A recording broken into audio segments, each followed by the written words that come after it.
Felicitations, my family of fledglings. And ghosts. It's so good to unsee you as well. Welcome to another time zone with yours truly, Damien Halme. Disruptor. Professionnel. Russo, hello, welcome. Hi. How we doing? Hi, first champion. Why do fandom? Interesting topic choice. I'd like to know what you think. The reason why tonight's discourse, for those of you that are new to the channel, Wednesdays, we do some sort of philosophical, explanatory, research, critical thinking, spicy deep dive of some sorts. And tonight we dive into something that I lack due to some sort of potential undiagnosed neurospice. And I need to understand why each one of you, because I'm sure you have different reasons from each other, would waste so much time not being productive, not learning, not developing new skills for the self, not just exploring the world and trying a bunch of different things all the time, but falling into fandom of one thing and rewatching or re-eating or re-consuming, replaying the same thing multiple times over. Why do you do it? Why do you come back again and again? Why do you get the merch that you stare at for 5 minutes and you love it and then you ignore it? Why do you buy the t-shirts so that random strangers can point at you and go, yeah, that thing, and then you go, yeah, and then your conversation's over? Why do you get the tattoos? Why do you talk to other people about it and try to get them to watch it too so that they can give you their opinions? And what if their opinions are not as good as you want them to be about the thing that you love? Why all those things? I was never a grind mindset person most of my life. I did fall into many different traps for my spare time, but that makes me even more so now nervous to trap myself in it. So I'm not trying to learn so that I can be a fan again. I've disabled that feature on my in my brain, and I'm comfortable with that for the time being. But I'm curious what's maintaining it in you. When there's so much choice out there, there's a paralyzing amount of options in the world. So why would you stop at one? Yeah. Those are my questions for you tonight. Let's catch up with everything that just transpired. A lot of bot messages. Hi, bots. I see you're all working. Okay, Albite, what does neurospicy mean? Neurospicy is my understanding, and this might just be the way that we use it in my household. Well, Chihuahua says hi, I just subscribed. Dude, coming up on 3 years? I mean, I know my sense of time is pretty much balked, but nifty. Oh, that's one of the best TTSs I've heard on a recent. I wonder if my TTS machine's getting smarter over time. That is pretty intense, because I know. And your intro works, and guess what I did to fix it? Nothing. I didn't do anything. I don't know why it keeps disabling. I know 3 years isn't even the extent of it, because I know we've known each other and hung out on this stream and on other folks' streams well before that. So, yeah, I think it's been more than 3 years, really. Just, this is the official record. Am I right? As my household understands it, or as I understand it by usage of my household, neurospicy is just the term for anything that is neuroatypical. That is how the average normal brain works.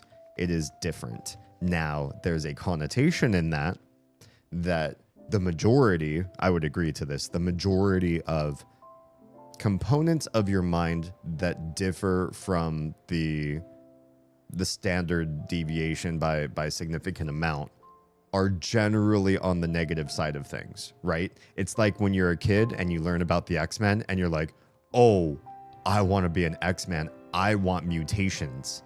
and then you realize what mutations actually do to humans, and you're like, oh, they're basically overwhelmingly, if not all, bad for you.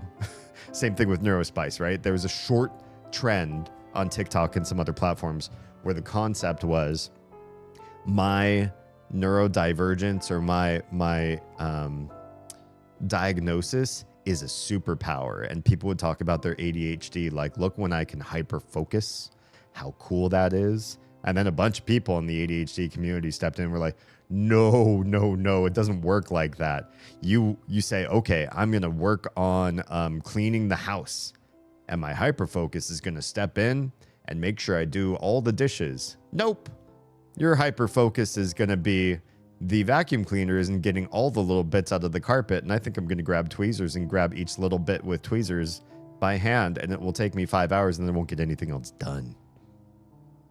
That kind of thing. So I believe neurospice is usually something negative. Now, my idea of not having fandom, I think is a positive thing. I believe I'm better off for it. So I want you all to challenge me and say, no, D, it's an enrichment thing, or it's a pleasure of life that you're missing. You're missing pleasure in a way that everybody else has. Or, explain it to me. Explain what makes you tick as best as you can. I dare you. I'm just kidding. You don't have to be, I'm just being really combative just for the sake of theatrics. But yeah, that's the topic. Haley's back online. Where did you go? I didn't know that you were offline. There's so much good stuff out there. I don't read a lot of books over just because there's so many I haven't read yet. That's part of the argument that I'm talking about. There's so much good stuff. If you're an avid reader, would you reread a book, or would you go to the next one you haven't read yet because you're creating a pile of books that are new to you that just keep coming out? That's a great example of why not to be a fan of one thing. I wish I could help with this question, but unfortunately I do not support any fandoms that I know of. The biggest bold-faced lie I've heard from Stuart since yesterday? When did I last hear a lie from you? Pokemon, Game of Thrones, I thoroughly enjoy. You can pop any episode of Game of Thrones and I'll stick around. I might. I don't know if I will. I fell asleep during episode 2 on first rewatch. Or 2 or 3. And I thought, this really isn't for me. And that was... I tried once and I quit after episode 1. I tried twice and fell asleep on episode 2 or 3. And then Oz's mom forced me to read the books. And I did, but it took me a long time. And then I tried rewatching Game of Thrones a third time and got into it. So I don't know if it was on, I'd necessarily stick around. I prefer the books. But did I hear in the news, right? I skipped over a headline that I probably should have delved into further, but, time constraints. Is George R.R. Martin considering just like keeling over before finishing them? He's like, I'm old and tired and I made a lot of money already. Who needs to finish the series about? Get Brandon Sanderson in here. Let's let somebody else do it. Did I skim that headline right, or what's going on there? Crims, hi and welcome. Good to see you stopping by, even if it's just to say a quick hello. Stuart supports Zelda. He does. He supports Zelda. Nothing. I'm trying to break out of that. I've been doing more varied stuff lately, but on topic, fandom manifests when a piece of media deeply affects you. Yeah. Wouldn't you be excited when something deeply affects you that there might be something else on the horizon that might do so too? Or do so more? So you internally compare everything else to that one thing. Maybe. But I think comparison is good, because if you compare and find something lacking, then maybe that creator could be better for it if they got the right feedback from it. And if you found something and you compared and it turns out they did it better, that's a good thing. I think comparison is a healthy development tool, perhaps. Yeah. Okay, I can watch Bridgerton over and over. It's definitely made I don't know what that made with the family eye in mind. Did I read that right? But I don't have the merchandise or any of the books, just on Kindle. Okay. Oh, wait. I think that's a specialty word. Famla? What is that? What does that word mean? My speaker disconnected for your response. I was just saying hi and, that it's been a while. Been more than 3 years, I think. Zelda, Devil May Cry, from Soft Games, Pokemon, God of War, Final Fantasy, Kingdom Hearts, Star Wars, My Hero Academy, Red vs. Blue, Critical Role, Marvel are just some of the bigger things I'm a big fan of. And I believe you. When I say fan, I mean that like all the ins and outs of something. And I would challenge most people that if they listed that many things, I'd say you're a tourist in many of those, but you're not really a fan because you don't really understand the lore, the history. You haven't consumed like the extended universe. You probably don't know the details or the creative works behind the scenes. But when Stuart says it, I believe everything you've listed, to a level of fandom. I believe that. I just haven't been on my PC for like 3 days. Oh, good for you, touching grass. Other than that, getting recording stuff figured out. Excellent. I reached out to my friend who balanced my microphone, and I want him to do it again for my Rodecaster because I think I managed to get some of the settings right, but I want to do a master workshop class with him. And two, he agreed to help you with audio as well, so maybe we can set up some sort of rendezvous in the next few weeks. I happen to agree. I don't really do much with fandoms. I can deeply enjoy the material, but I find that anytime I dabble in fandom, I meet all kinds of crazy people. Me too. I used to say this about being a professional musician. I love writing and playing music and performing it on stage. I love that. I hate musicians. I just don't like musicians. I don't like the music they're into. I don't like the way they talk, the way they act about themselves. I don't like their narcissism. I just don't like musicians. Most. Obviously, that's a gross generalization. I have yet to meet musicians that I could get along with in a long-term sort of thing. I can shake hands with anybody and be friends temporarily, but I'm not a big fan of big fans of almost anything. From my experience, fandom groups tend to collect the most obsessive types out there. A lot of those take their admiration past the point of healthy. That could very well be true. Could be true. I think a lot of people had a hard time getting into Game of Thrones at first. I watched each episode 2 times in a row before moving on because so much characters and lore. That's where I think me getting into the books, courtesy of Oz's mom, helped because I was following along with all the name dropping and quick cut from face to face to face to face to face. It's for a show, it's a lot. It's maybe too much. And they even consolidated characters and it's still a little bit too much. Yeah. It's a lot to absorb and I still catch new things and rewatch. I can see that. Carmen, hey, how's it? Oh, never mind. I know who you are. Skipping that comment. Gonzo, how's it going? I'm new here. Hi. Hey, the topic we're talking about tonight is explain to me why people should waste their time in fandoms instead of just moving on and consuming the world's breadth of art, music, games, books, TV shows, movies. Why not keep going instead of getting stuck on one thing and buying all the merch? Also, why buy all the merch? Why waste your time, money, your wages on stuff to buy a whole bunch of stuff that you might use a couple times? I internally compare all books to Aquatar as fairy smut. Nice, jokingly. But I know readers who fall into the slump and don't want anything else because it's not that.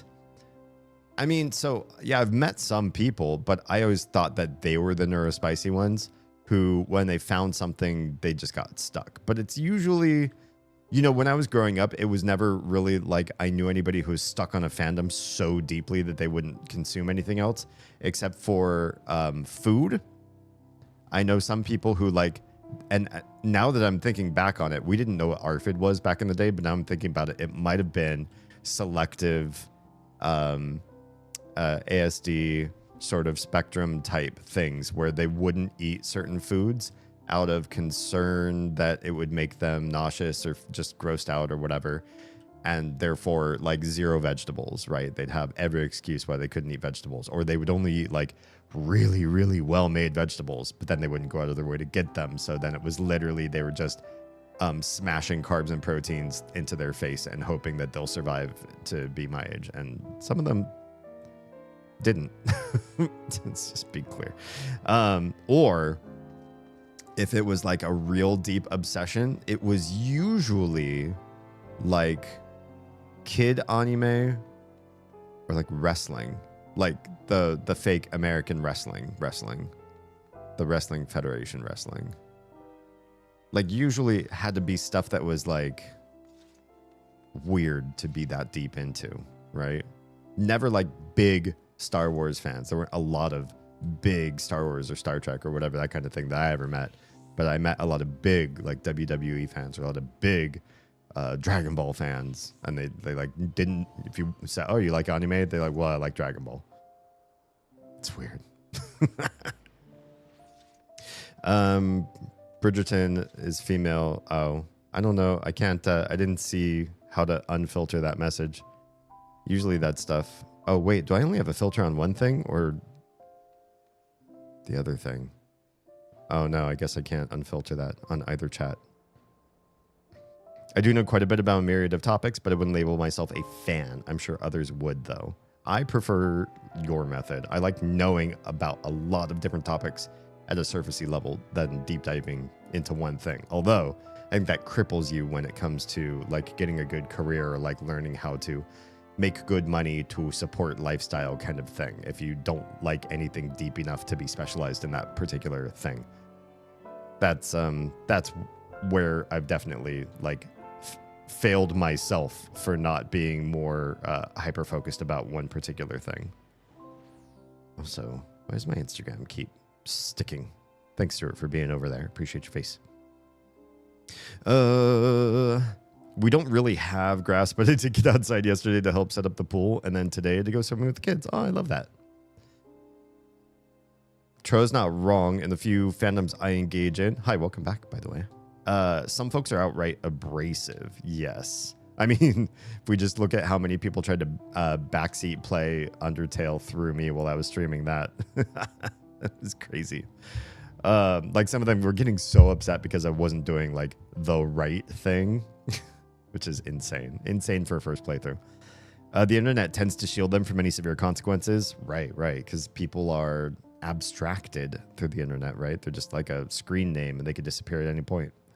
They're the exception, but a very, very, very loud minority. But on the other hand, there's such amazing fan writers, artists, and other creators. Amazing works of love based on the source material that keeps the original fresh. Yeah, I guess I could see where if you really wanted to be a deep fan of something, you could be supportive of more than just like a single creative mind because of that, right? The community can be engaged with each other in making derivative works and that sort of thing. And so it becomes more of a community creative event than just a bunch of people who are all just consuming one person's work and like pedestaling that one person. You know, that is a good point. I do like that. I love Star Wars, but I got into it later, watched it plenty of times in the past, and was like, yeah, cool. Until I read the Thrawn trilogy in 2015. Been overly obsessed ever since, and there's so much to the universe. There's basically always something new to explore in Star Wars. I can appreciate that. And again, that's one of those things where it's like so many people are collaborating on the same sort of story, right? I never find it hard to learn about a world created by someone else. I appreciate that because you've also dove, like, as was evident in a previous conversation we had a week or two ago, how much you remember about my fantasy novels that are still in the works. Don't go looking for them right now. Anybody who's listening that didn't know I was a writer. The fact that you remembered so much about them when you haven't read the source material is pretty impressive. You really have a mind for things that don't exist in the real world, which is interesting. I wonder how you are, or how you would be if you're not this way, with like history or sports stats or just like scientific facts, like the periodic table or quantum mechanics, that sort of thing. You've got such a memory. Maybe it's only for cool things, though. Any fandoms you are immersed in? Me? Me? Not really. Not really. I like things. I like a lot of things. I like too many different things to stop and say, I found the one thing that I want to learn everything about. And so I generally, even if I deep dive a little bit into something, I will usually use wikis written by nerdier nerds than me to sum up, catch up, or quick shortcut through stuff so I don't have to read and study and analyze stuff myself. I'm a casual. I'm a filthy casual in everything I do. A tourist that if I stay a little bit longer and I need to learn a little bit of something extra, I usually rely on other people's fandoms to get there. So I'm also a parasite. I'm a casual parasite. I'm good with history and scientific facts. I should have known. I should have known. Interesting. That's good to know. I'll have to pick your brain. Do you feel like you're good at explaining historical events? Like I wouldn't like randomly quiz you on like, hey, I'm curious to learn about this historical event. Tell me what you know, because maybe it's not one that you're interested in. But I'd be curious for history that you are interested in, how well you deliver a story. Like, could you make it more entertaining than a history professor? I mean, that's not hard. That's a low bar. History professors can be so dry and boring. I don't understand why there's a certain demographic of people that, one, are very excited about history, and two, decide to suck all of the fun of history out of the class that they decide to teach, because that's the one thing that they can do in it as a career. You know, I figure passion would also translate into an interesting way to deliver that to students, but it seems like that's not the case. To make something called purple gold, you need to mix gold, roughly 70%, with aluminium 30%. Interesting. Is it kind of a purpley sheen, or is it like one of those metals where when you like bend the angle, the light shines differently and the color reflects back differently for you? Just curious. Tonight's stream is also supported this evening by shenanigans in Final Fantasy 14, because there's things I need to do that are sort of like dailies and just other stuff that I want to progress in and catch up and that sort of thing. Now, this is a game that I've played for years. The Stormblood expansion pack came out, and not too long after that particular expansion came out, they released like a free trial for X number of days, and I was highly coerced, incredibly coerced by a few people who really wanted me in this game with them. And so I hopped onto the free trial, and I started to like it enough that I wanted to make it an official account, and then I would play it and see how it went. Unfortunately, I tried to make a character on the free trial. No, I tried to download like the official client, and the free trial was on Steam, and they wouldn't let me use my Steam character on the official account, but I didn't want to keep using Steam for this because they've got their own launcher and everything. I prefer to use proprietary software as the launcher.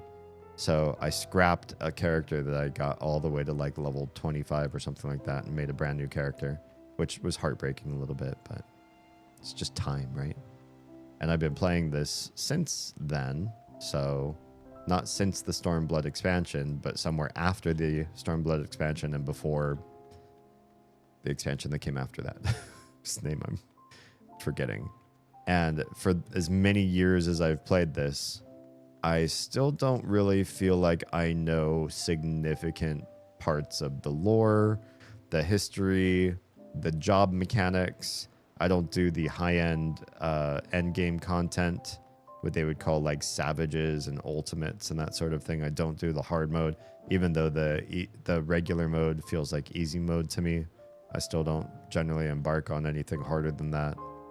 I haven't spent a lot of time in various alternate modes of gameplay that are presented to you in this game. I don't do a lot of PvP, even though I really like PvP in many games. I'm not as much a fan of the PvP in this game. And so for a game that I've spent years and years playing, most of what I spend years and years doing in this game is interfacing with a few select friends that are also playing this.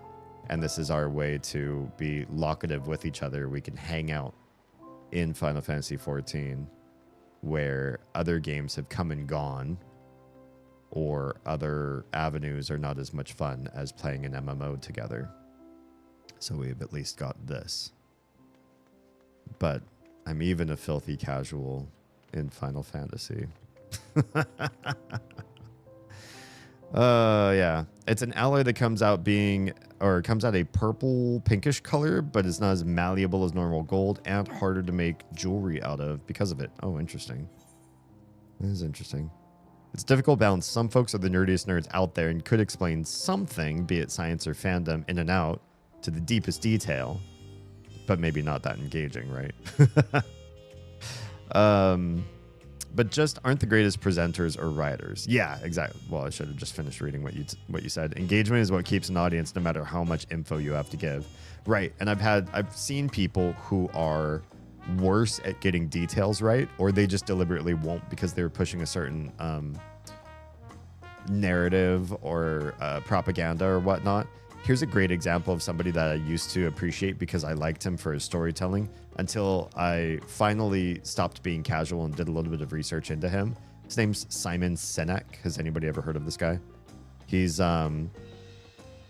basically like a big business influencer. He's made a business of developing talks that are supposed to be presented to the richest of the rich. Like, oh, thank you. I will self-care. I'm right as the mail. Yeah, this guy deliberately does content just for rich people, and that's great because then he doesn't have to be incredibly popular, right? You just have to be popular enough with a select few people, and if they're rich and they own a business and they find value in what you have to say, then you've made your money. You don't need to do it by masses. You don't need to be viral. You just need to get a few rich people's big money, and then you're done. So this guy has great talks, and he talks about some things that sound really plausible, like leadership in a company is driven by how you relate to people through neurotransmitters. And there's some neurotransmitters that are individualistic, and there are some that are social, so they rely on other people. And he goes on to discuss serotonin and dopamine and oxytocin and cortisol. And he's simplifying and getting details wrong about like neuroscience, but because he's talking about neuroscience in a business leader's convention or on a TED talk, he sounds so good and his presentation skills are fantastic. So he's a great narrator and storyteller, but he's not a nerd about these things. He's a grifter for rich people's money. And when you get somebody who does know about neuroscience and you get them talking on a TED talk or something like that, like it shows when somebody is a scientist or an engineer that they don't necessarily, or they haven't necessarily spent a significant amount of their time learning how to be a presenter. If they spent that time learning to be a presenter, they've lost that time learning to be a scientist. So it's just a conflict of interest to be good at both of those things, because you're going to be less good than your peers at either one of those. And that's what I was saying before, is one of my faults is when I am so much of a jack of all trades, it hinders me because I'm less competitive in the workplace, right? Except maybe as a live streamer, maybe my diverse life, life experiences are some sort of a draw or make me more interesting or valuable to talk to because I can get so many different conversation angles instead of just deep diving in 2 or 3 very nerdy topics of my own. Yeah. Oz is being unhinged. Hi, Bear Kitty. What is going on with Oz? Yeah, I would say Simon Sinek turned out to be a little bit of a snake oil salesman. He's backed down a lot from getting very deep in the woods. And now the way he talks, it almost sounds like a therapist. I saw him in a recent interview, and I was curious because it's been a long time since I've seen him do anything at all. And he's on this guy's show that talks to leaders and helping leaders and try to like breed new entrepreneurs out of young people, startups and that sort of thing. And he got Simon Sinek on and they're talking. And now the way Sinek talks, he makes far less assertions. And I think it's because he was fact-checked into a corner with his career. He could still get money, but only from people that didn't do any fact-checking, which that's pretty limiting, right? You could still find, especially plenty of rich people, they don't got time to fact-check. You tell them something like, oh yeah, here's how to run a business. It's, you know, you start with these basic principles and that's, and your ROI will jump up 15%, and then they believe you and they implement it and they try it. And maybe it does, you know, maybe it does. If it doesn't, you know, then he said, oh, let's workshop you on something else. But if it does work, hey, that's confirmation bias for that guy, and they dish out more money for Simon Sinek. They love him. But the masses have started to feel snake oil salesman about him because all you need to do now is a little bit of research into the things that he says, and you find that he's just making invalid claims. Not great. Doesn't look good. And so now, in this interview, and I presume in a lot of other spaces, when he talks, like a therapist, he answers questions with a question. You know, somebody asks him, you know, what do you think is the biggest thing holding back entrepreneurs these days from success? And he'll say, you know, yeah, it's true. When you look at the numbers, it feels like a lot of businesses fail. So it raises the question, are we engaging with our passion, or are we just seeking a quick fix? And that's sort of like an assertion, but at the same time, he didn't really say anything, right?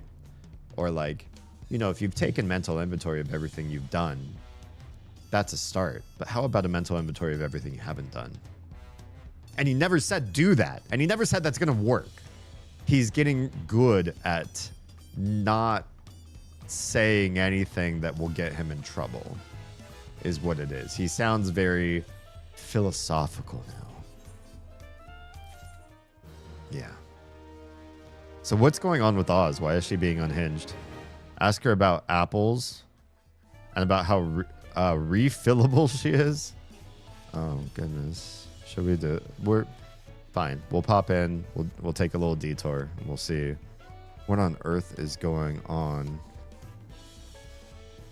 Jones never arrived home. Refillable apples? What? How are you so refillable?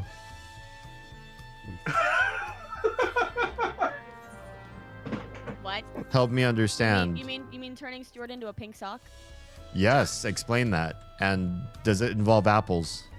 It involves, you know those giant apples, the giant green apples that we bought at the store the other day? Yes. Those are green. How do you get pink? No, hold on. Stay with me. I'm so happy Do right now. Do you refill yourself with the sock? No. Hold on. Do you pour out into the sock? You just gotta listen. Go ahead. So, I'm waiting. you take those apples and you run a string through them. You tie a knot between each one and give a little bit of length between each apple, right? Of course. And then you shove them up Stuart's ass and then pull them out hard.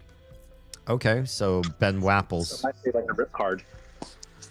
Yeah, you basically turn it into like a fucking ripcord, and then he goes down the street. And waffles, thank you, D. Mm-hmm. Yeah, you can take that. You can go ahead and market that idea. The Ben Wapple. Market it. You're welcome.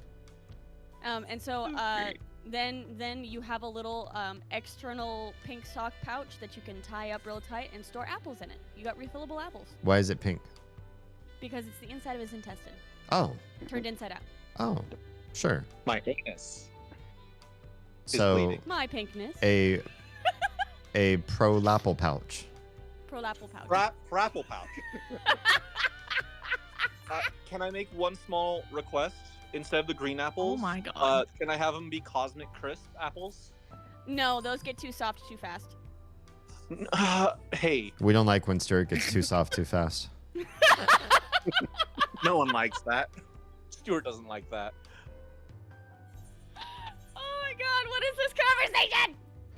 You're not trying to be the master of speed, Stuart? Gotta go fast. Wait, so how Exactly, refillable? Sonic. Oz, how refillable are you after all?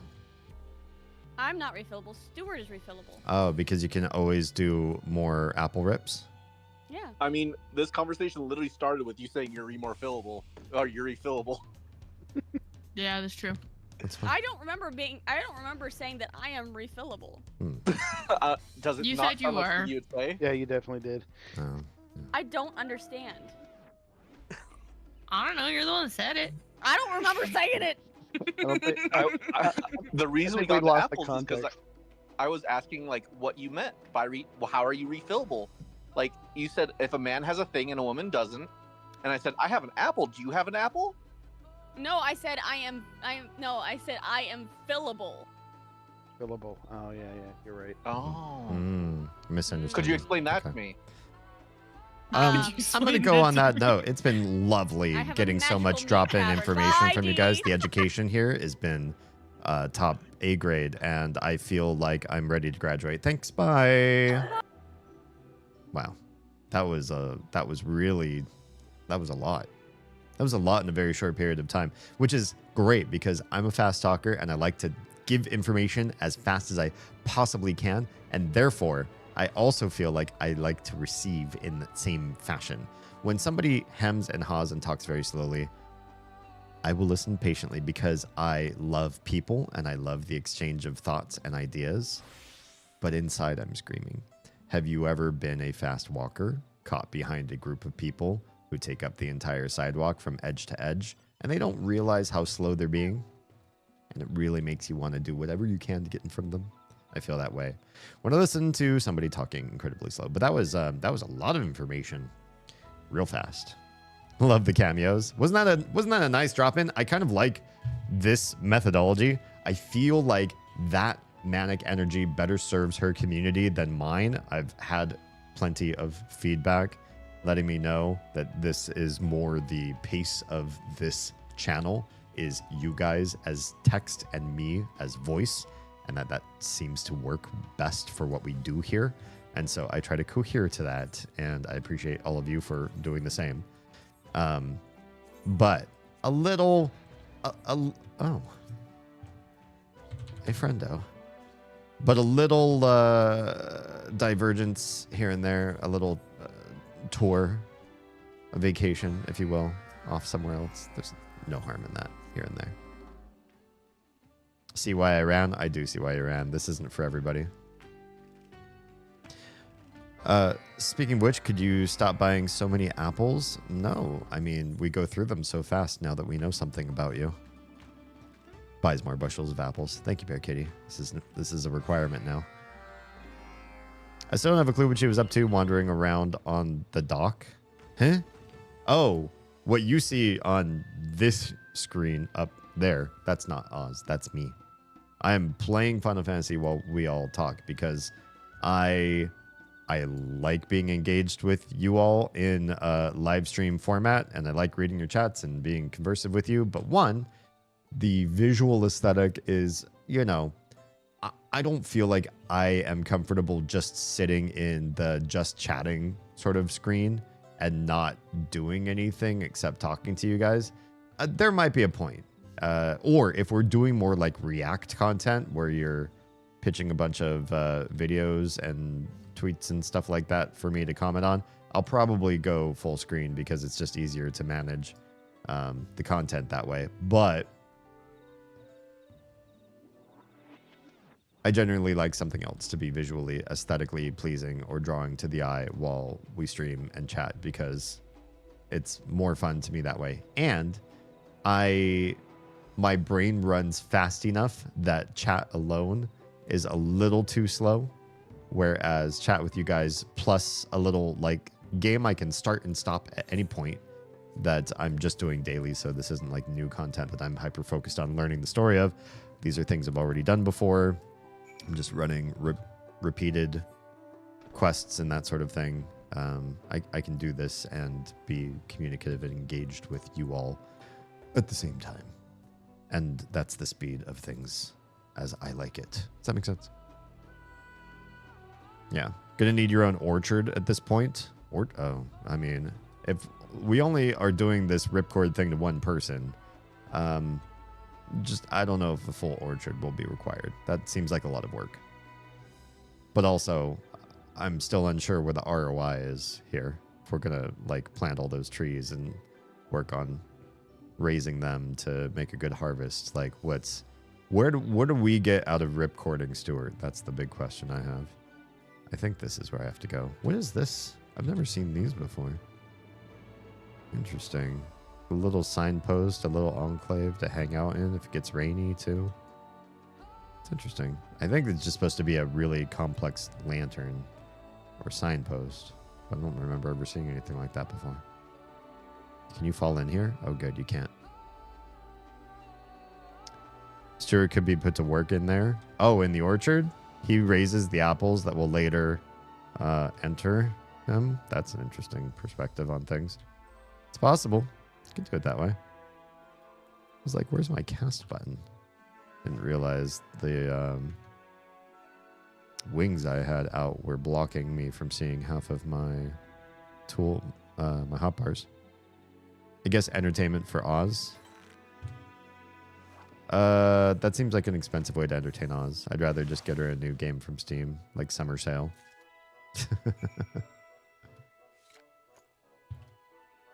You get the glory of Stuart using more apples. I still need to see what's in it for me. I'm a giver, don't get me wrong, but I usually don't just give to just anyone. It's usually a whole vetting process and everything. Oz and I both have to agree. It's complicated.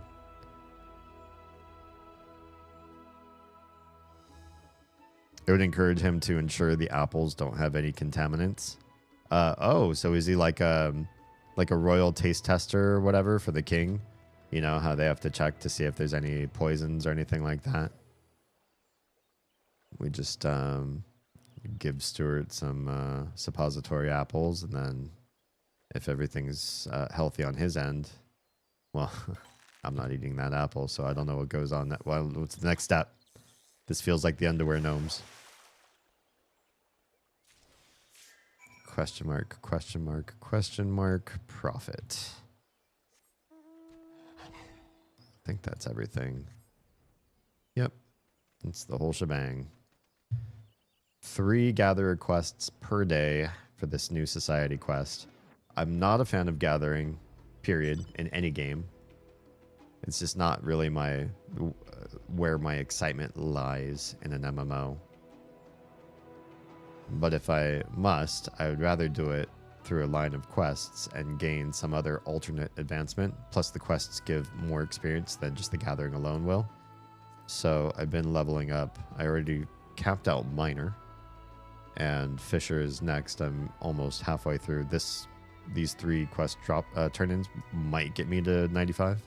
I'll be halfway through that. And then it's botanist from there, and then I'm done. There's only 3 gathering jobs in this game.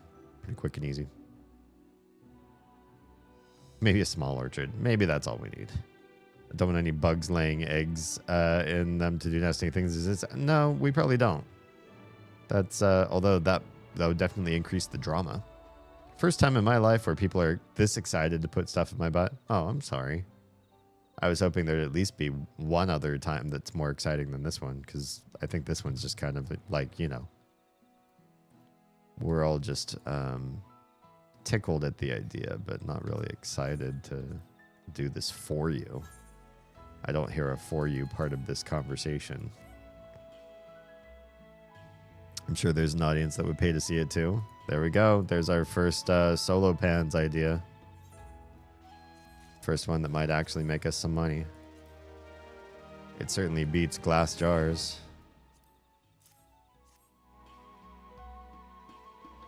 So you said this is Final Fantasy 14? Yes. Had a couple college pals who played, but I don't know anything about it really. What drew you in? Nothing drew me in. No, I'm just kidding.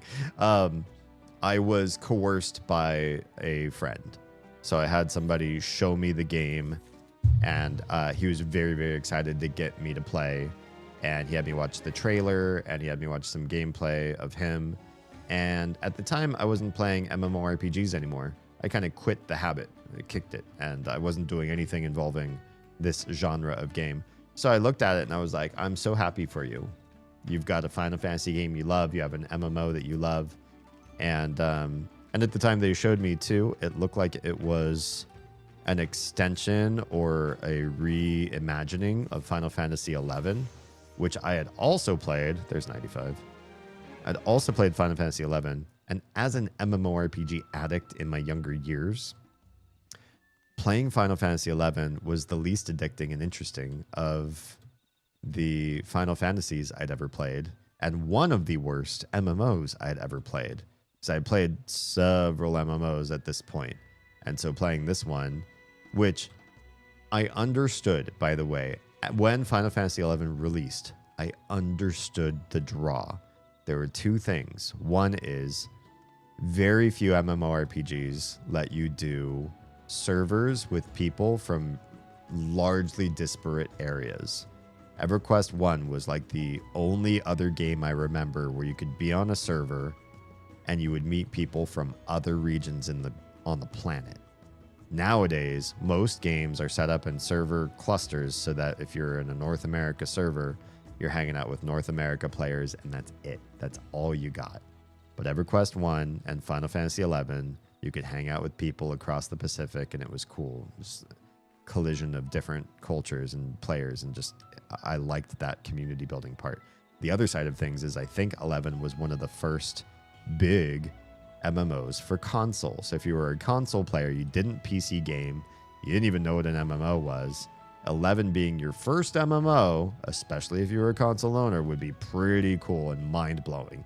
And the graphics would be equivalent to what some of the lower-end consoles could do at the time, but that was fine because of the vastness of the game.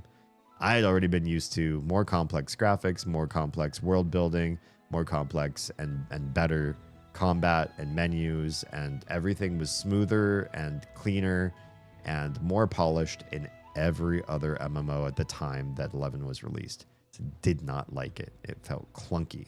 And 14, when my friend was showing it to me, felt like an extension of that clunkiness, but just with renovated graphics and like it's a newer story or whatever. So I wasn't immediately interested. Then, when it was free to play and he tried again, I said, sure, I'll try the free trial. And then what got me brought into the story is, in most MMOs, you are one of a mass of people. You are a character in a greater world conflict, and you get to meet big bad cool guys, big heroes, and maybe help participate in their stories. You grow with them. You get to know the heroic folks. World of Warcraft is a great example of this, right? Every city, every major city has a big damn hero, and you learn their stories, and you sometimes get to fight alongside them, and you grow with them and everything. And you become this great cog and part of this massive war that involves all your allies and all these big raids and stuff, and you go off and slay dragons together with 23 other people. It's cool and it's interesting to feel like you're part of a big world-building event, but you never feel like a hero yourself. You feel like one of a mass of people that do cool things together. And I had a friend who said, I only play single-player games because I want to be the big damn hero. And this is the first game where I felt like you get both. You get to be part of a big, massive movement of big, important things that happen to the world, and you meet all the important characters who are the mover and shakers of this world's history. And you, the player character, plays a single-player campaign through all of this multiplayer content, or like in addition to it all, where you develop your character as an immensely important, prophesied hero of the main avatar goddess character of this world. And they continue to develop you.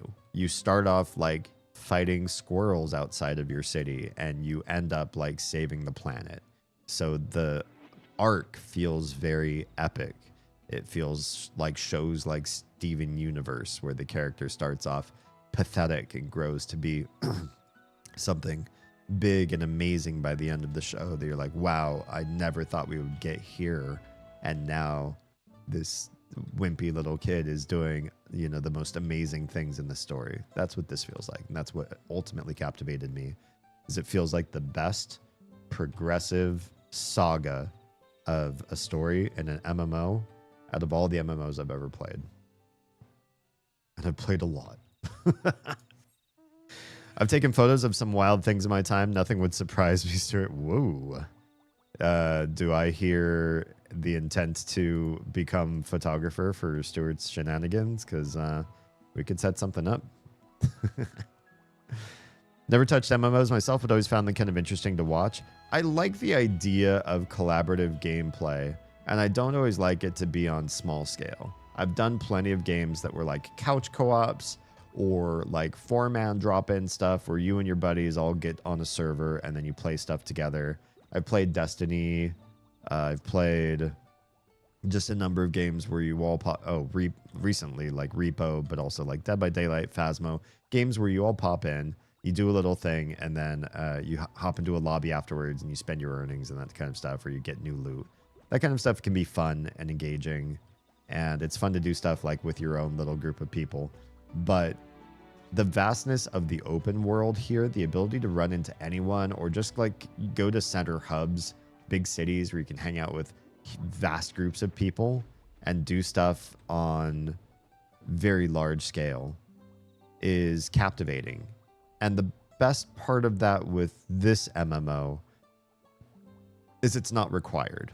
Some MMOs force you into you're kind of just a single player in a greater world, and all the other people are pretty much optional. And some games are, you have to have other people. Being solo is not really an option. And being shoehorned into only multiplayer or only single player or only limited player kind of sucks.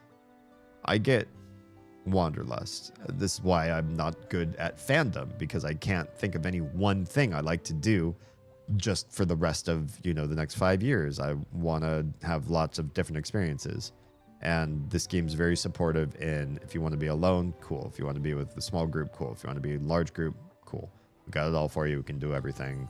We will do everything for you. You pick and choose which stuff you want to do today, or do it all. Last time I looked into 14, I couldn't play with people in America as an Oceanic player. You should be able to now, though some of the North America servers are impacted. There's too many people in the server worlds, and sometimes that means you cannot create a new character. Yeah. I want to keep that. Do I want to keep this? What is this? This must be an old jacket that I don't need anymore. Yeah, I'm not sure if those restrictions are lifted or not. I haven't looked into it myself. It would be nice to create characters in other realms and sort of soak in the culture. But also, I don't really have a whole lot of time to play even just this one character. So, yeah. Who knows that shifted, but I can't afford to sub to any MMO anymore. I set aside in budget, a budget just for this.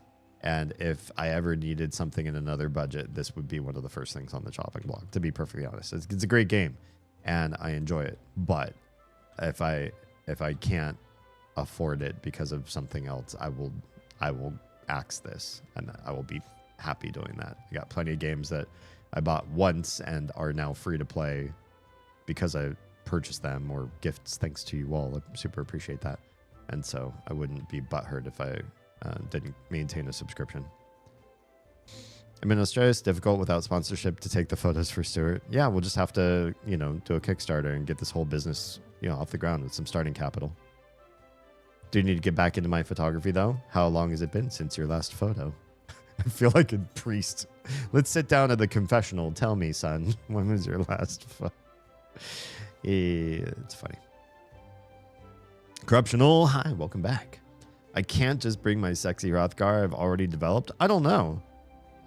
I feel like there is a limitation. So if I do visit another world server here from Gridania, I have the option to visit. These all look like North America from what I can tell.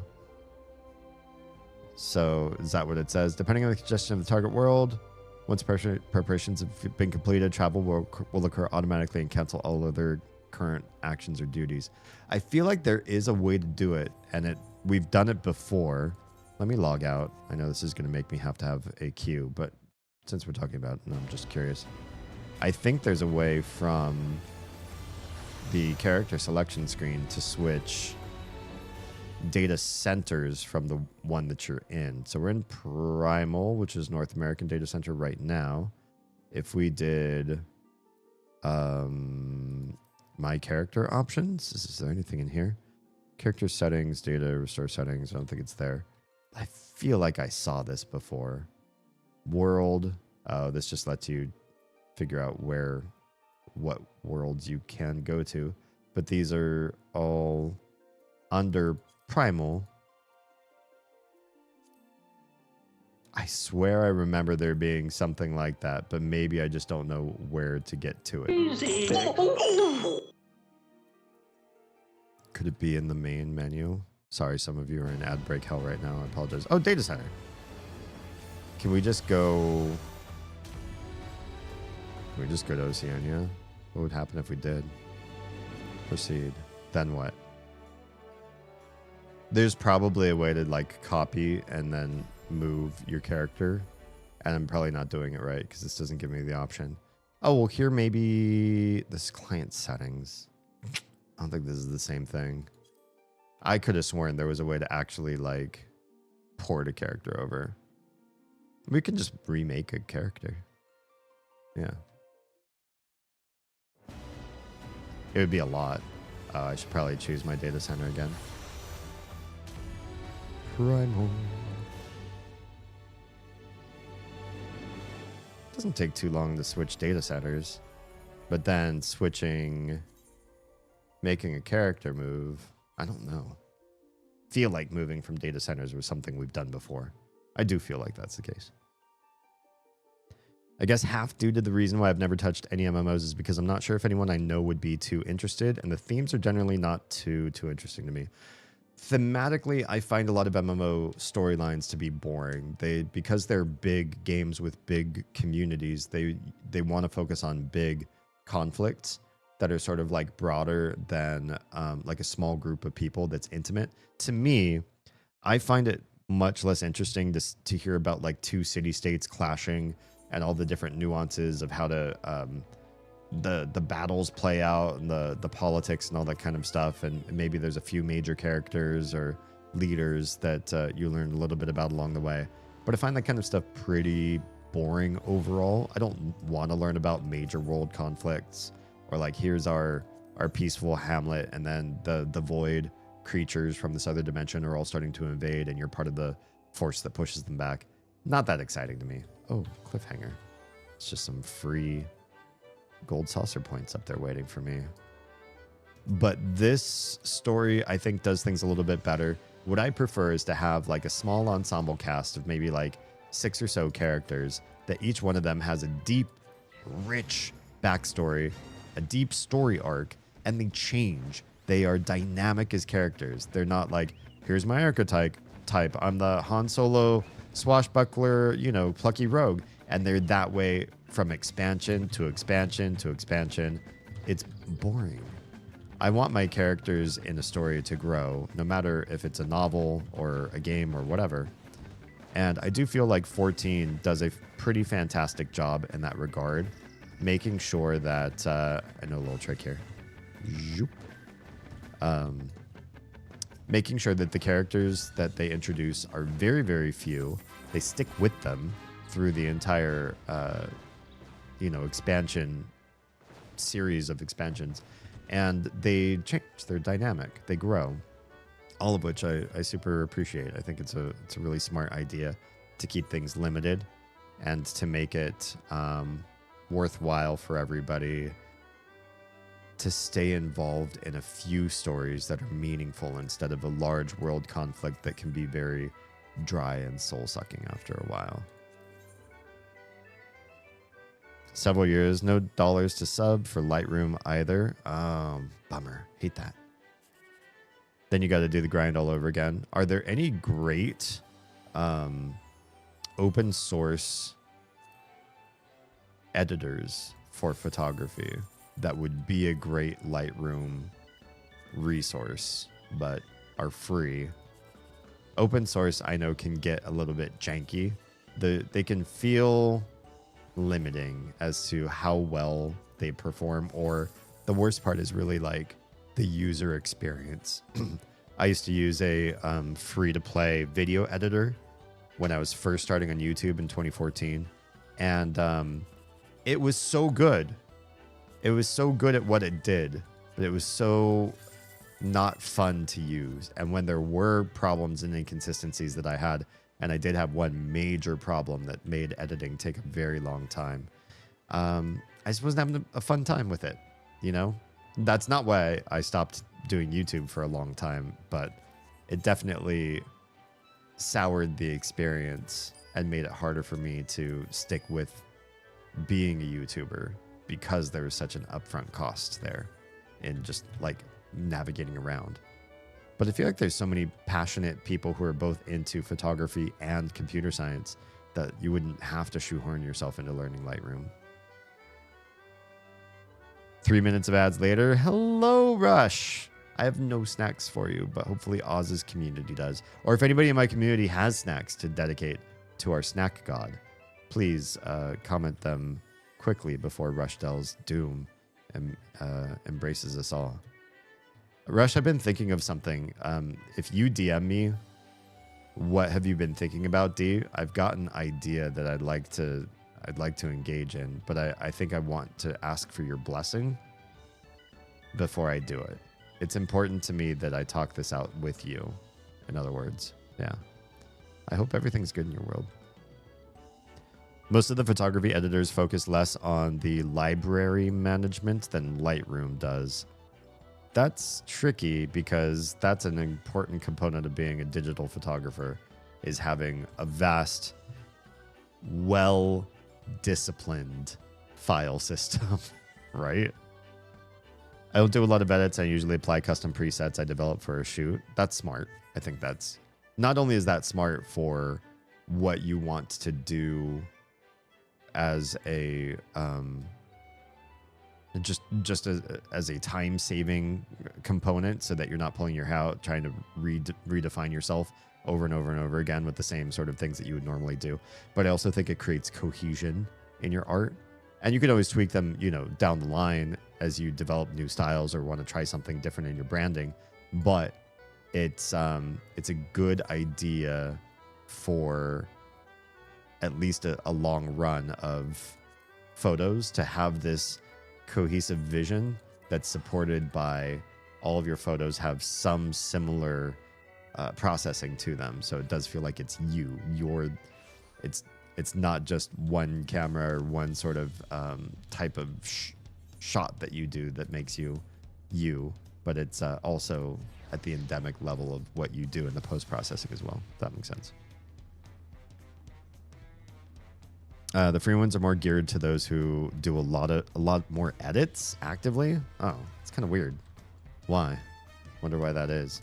If that's the meta, maybe the meta is don't learn how to do photography great, learn how to do editing great, and then you don't have to be as good when you're out there shooting. Do you think that's it?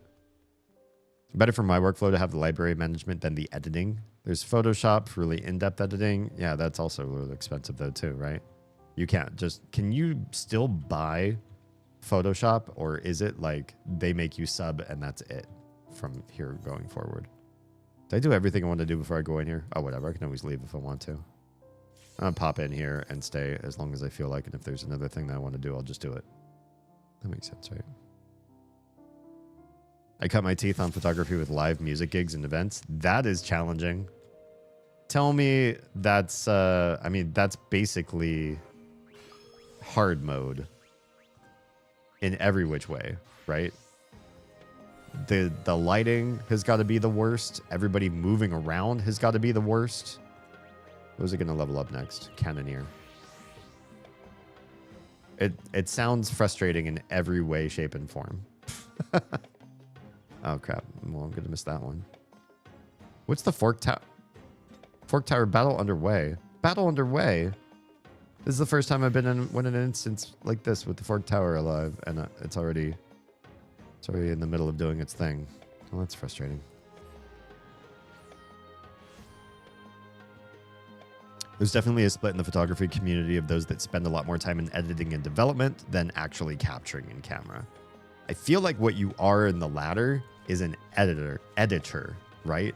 Nobody would ever call somebody who goes out, stakes a video camera out in, you know, just put it on a tripod and grabs a bunch of footage, and then they go back and they do a bunch of edits to that footage to make it a great, like, video or movie or whatever, a documentary. Nobody would ever call that a videographer. You'd call that an editor. It's just an editor who happens to have a camera, and they then take some mediocre shots with that camera, and then they go back and try to do their editing magic. But I call that person an editor. It's weird to me that photographers would not have the same sort of schism, that you could go out there and hit the shutter button on a device, but that doesn't make you a photographer. That makes you an editor who went out and shot their own shots, and then they go back and try to edit them. Whereas the far superior art, I think, would come from learning how to be a good photographer. Am I just being biased? Am I being pretentious here? Obviously, I'm not a fan of just editing. Oh, did somebody start this fight? There's like 2 people here, and they want to start this fight already. Sure. We can just start this fight. Hello? Who came? I have to actually watch the screen for a couple seconds while we do this. So bear with me while I don't die to mechanics while still live streaming here. Oh no, somebody died. If you die in this area, you lose experience if you stand back up back at spawn. You really ought to wait until somebody resurrects you. But I'm not a healer, so that person will have to wait until we're out of combat, and then I can do stuff to help them out. I hope that person's not going to die too. It's Riel! I had a chance to look down in the corner of my screen. Hi. We're talking about why are you a fan of things? Why would you waste your time doing that? Explain it to me like I'm neurospicy, because chances are maybe I am. If I don't get fandom like everybody else does. All right, do the water.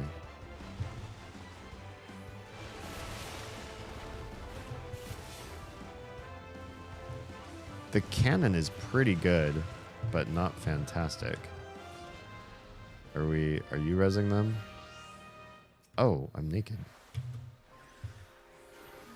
Why am I not wearing my clothes? Oh, I have a new chest, that's why.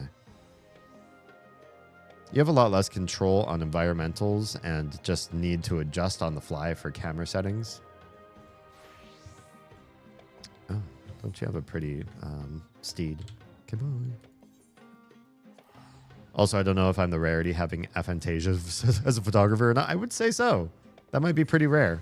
At least it sounds like a rarity. That's interesting. How do you feel like you do? We all came. We all who all? Who's we? I'm a fan of those things. Try to find other people. A fan of things to try to find other people who are fans of those things. And now we can talk about something other than the weather. I am a fan of that myself. That resonates with me. I do like finding things. In fact, one birthday, and I'd like to do this in future birthdays. It's just hard to get people who are old and have jobs and babies and stuff to make this happen.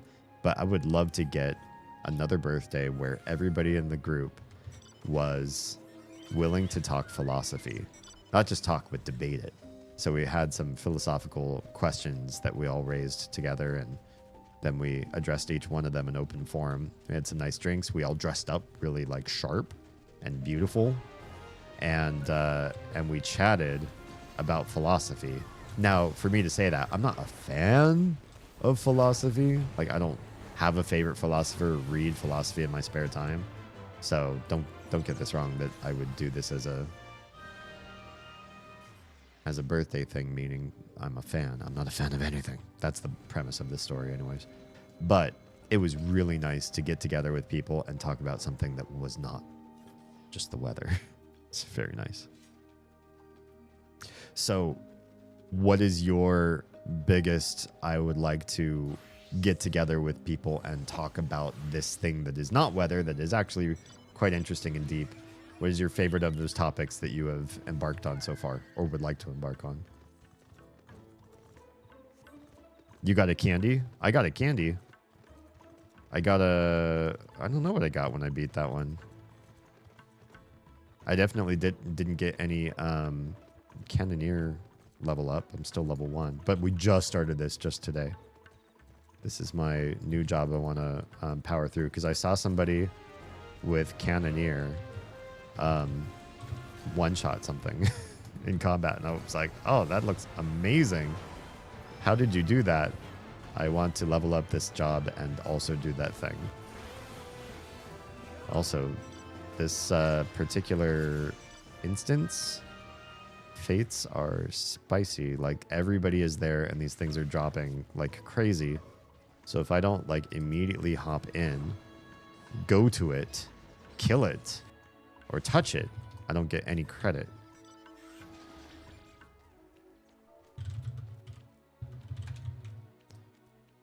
Maybe I should be part of a group so that if somebody else touched it, I still get some credit.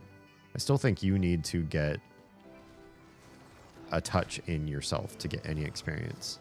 But I think if you're in a group, some of their contribution counts to some of your contribution, if that makes sense.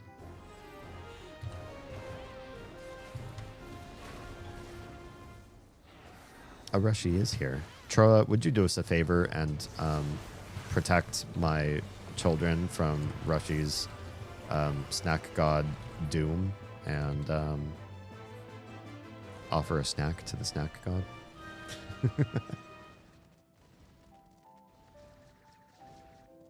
Okay. There's a critical engagement right here. These are important. These are like mini bosses.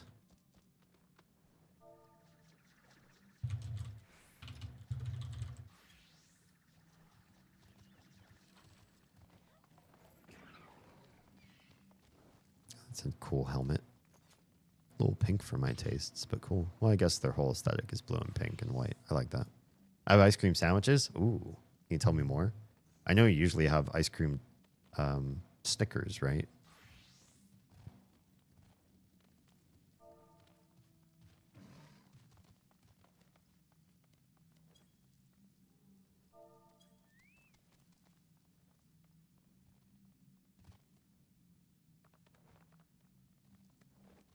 Yeah, this is an area that is based off of Final Fantasy V, and the rules are different than the rest of the MMO. So your levels are different. The enemies are harder, requires more collaboration. When you die, you don't just respawn like you do in the main game. You actually lose experience like you do in old MMOs. And everything's just a little more challenging and complex. This is meant to mirror the old MMORPG experience from prior to the era that Final Fantasy XIV was released in, for those people that do like a little bit more complex gameplay. I said before, I don't really play a lot of hardcore content in games. I don't generally move toward hard modes or replaying games so that I can find the challenge. I just like playing games to be social for the most part. But this is one that's brand new, and I tried it, and it's not too terribly crazy. It's been kind of fun. So I've been sticking with it for a bit. Looking at this a bit more, this game would stress me the heck out. What would you find stressful?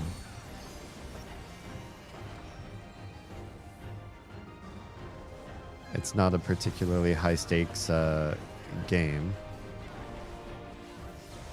Even if you die in this area and it looks like you're going to lose experience, somebody can resurrect you so that you don't lose that experience. So it encourages collaboration.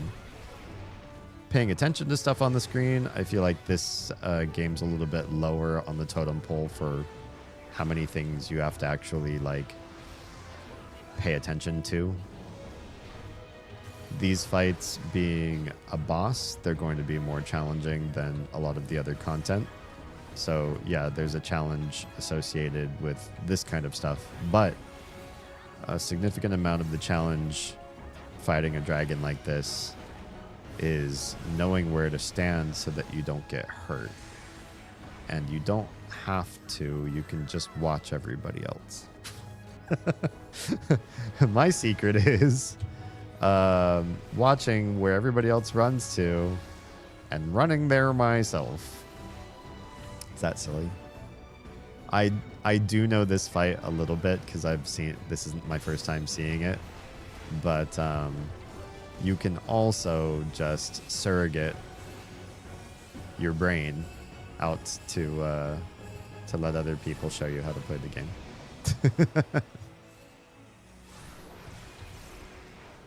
Oops, I got too close to him.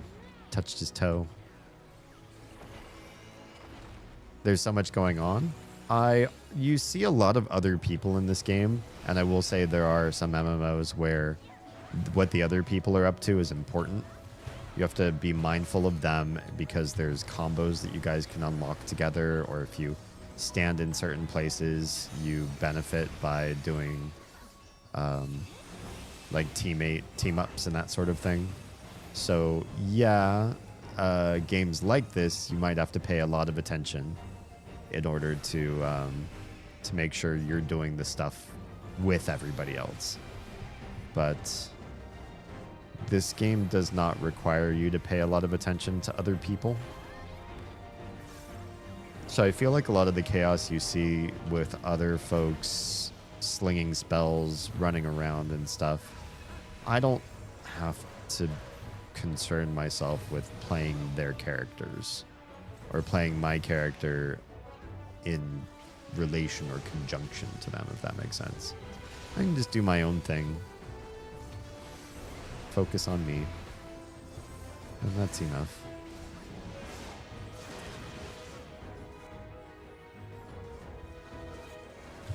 And when there are points where I need to pay attention to what I'm doing to save myself, that's when I pay attention to other people. Because their characters show me where I need to stand. I stand where they stand. And that generally keeps me safe.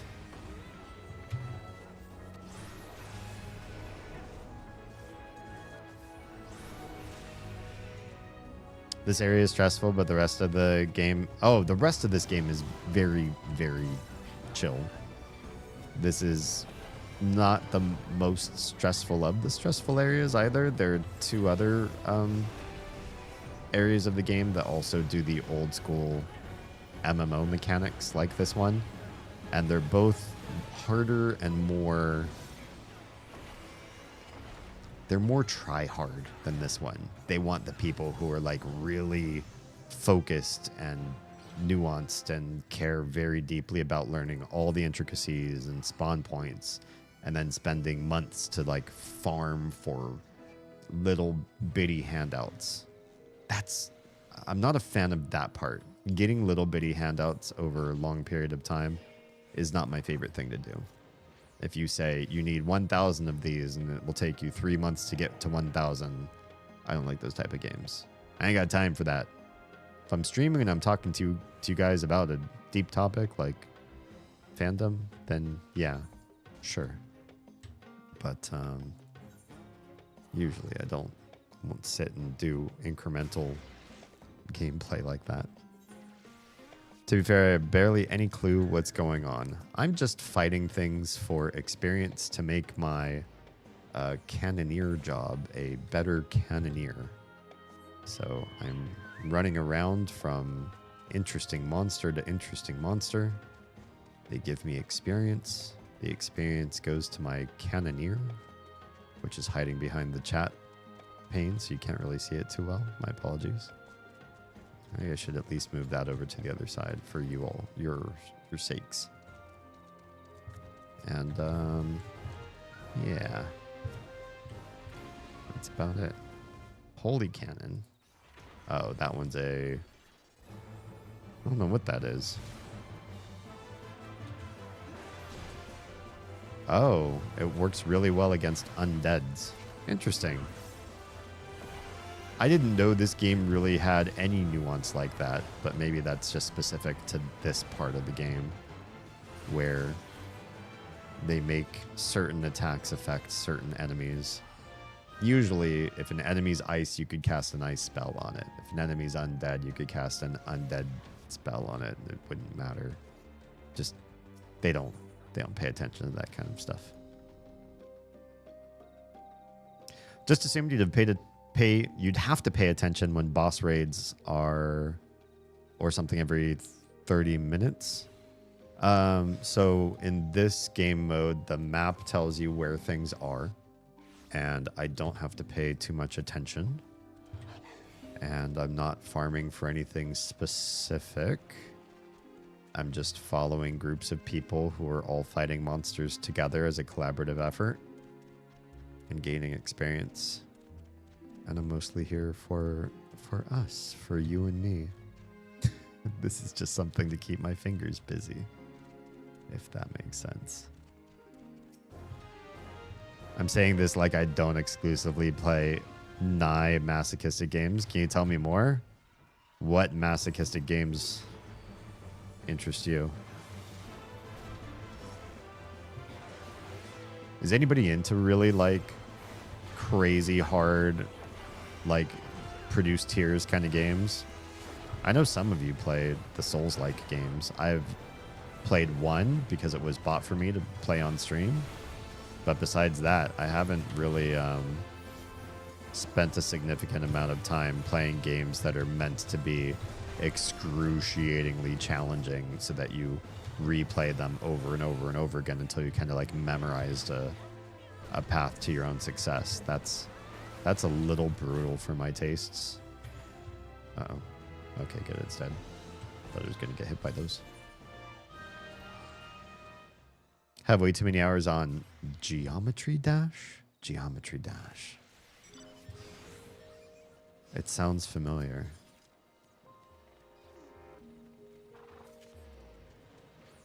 Been playing it off and on since 2017. Wow.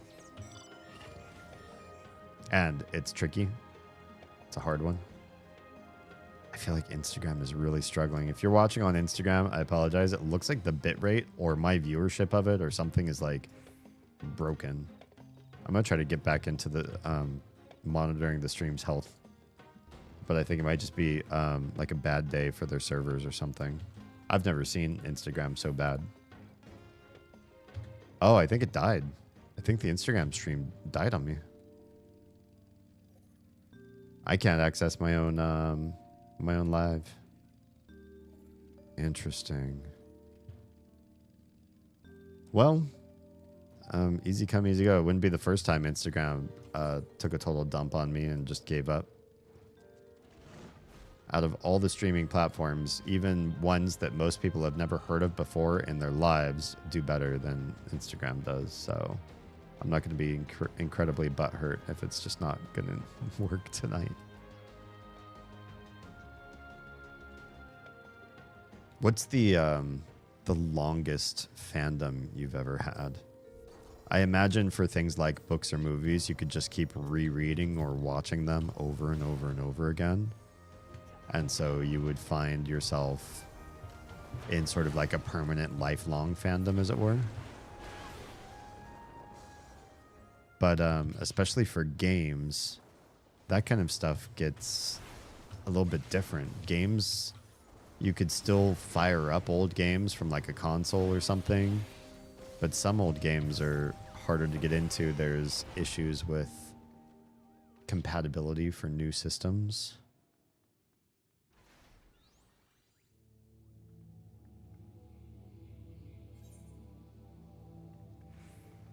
I'm just curious if there are any games that you've spent an insane amount of your life playing.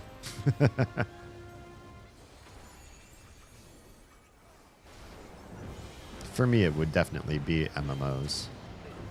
I even went back to EverQuest 1 when it wasn't popular anymore. So, a couple times, actually, thinking, I will like this again. Uh-oh, I did something wrong there. I was following the wrong people. Some people are smarter than others, and I'm following the dumb ones, apparently. That's not fair to them, but I see I was definitely standing in the wrong spot.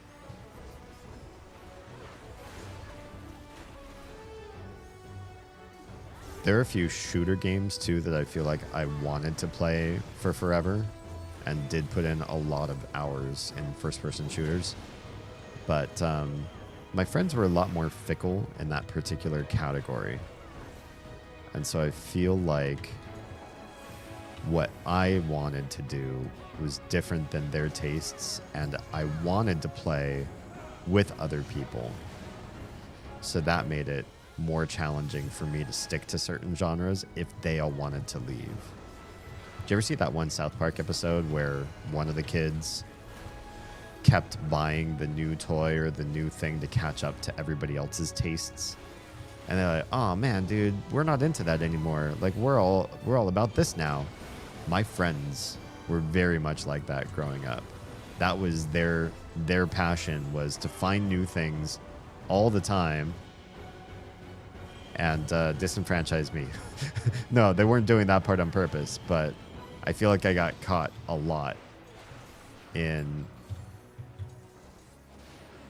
fandoms that I bought my way into, spent way too much of my own money to try to show the same level of excitement and engagement as everybody else. And then next thing you know, they're all, "Oh man, D, we're not into that anymore. That stuff's lame." Oh no. Oh, don't touch that. Okay, cool. I have 4 stacks now. I'm in trouble. Some modest trouble. The more mistakes you make in these fights, the higher propensity to taking major damage you will have the next time you miss a mechanic. In other words, it compounds on you and it gets more and more challenging for you to survive. That makes sense. So I'm trying my best to touch the right things, be in the right spot.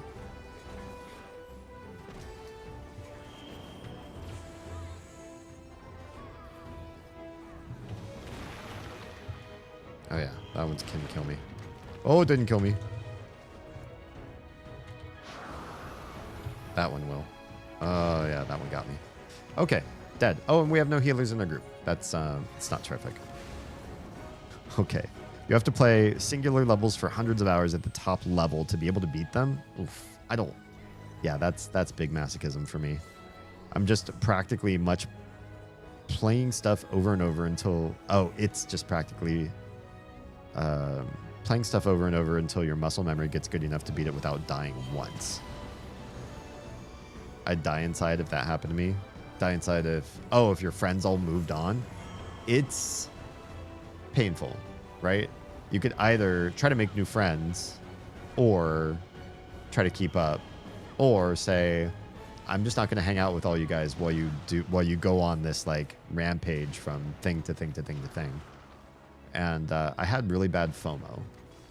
I felt like if my friends were all out doing something and I couldn't do it, that I was not a good friend, or I would be less of a friend the next time we all hung out, right? Because then they'd all, and this this actually would happen. The times that we would hang out where I hadn't been able to be a part of something, I feel like they would reference the previous time a lot. Like, oh man, D, you should have been, oh, it was so funny. Like so-and-so did this one thing and it was so crazy. We'll never see anything like that again. It was like a one-off thing and it was fantastic. Like, oh, okay, cool. I guess I'll never miss another group hangout ever again for fear that that's going to happen to me again.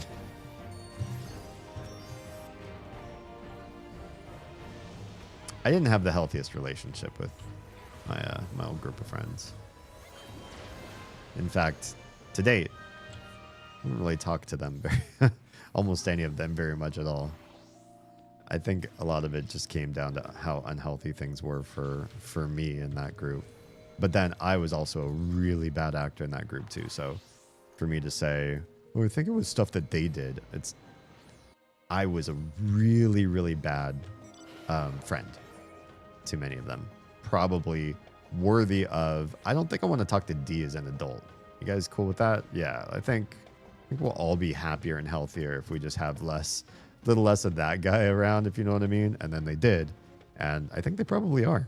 I think I changed, but I'm also comfortable with the fact that I think they're fine without me. They don't need to experience the world with me involved in their lives to I don't know, give them that enrichment.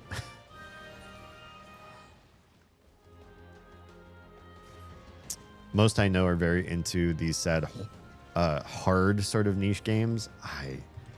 I don't like playing one thing to that amount of time and dedication. I don't want to be that excellent at one game. Now, I used to want to be more excellent with games, but now, because there's like constraints on me for like money and stuff, especially because I procreated, so I have kids, and having kids, I have this desire to sort of like give them a better life and livelihood than I had. And the only way I can think of doing that is with money. And I could either spend my time learning how to do money better or learning a video game better. I'm not going to learn the video game better because it's not going to do better for the kids, right? Unless I became a major league player of, some sort of esport ready game. And then I'd be like, look, kids, I signed a contract. I'm going to Vegas. I'm going to do this big tournament. And we can eat now thanks to my ability to play League of Legends or Overwatch so amazingly. Aren't you proud of your papa?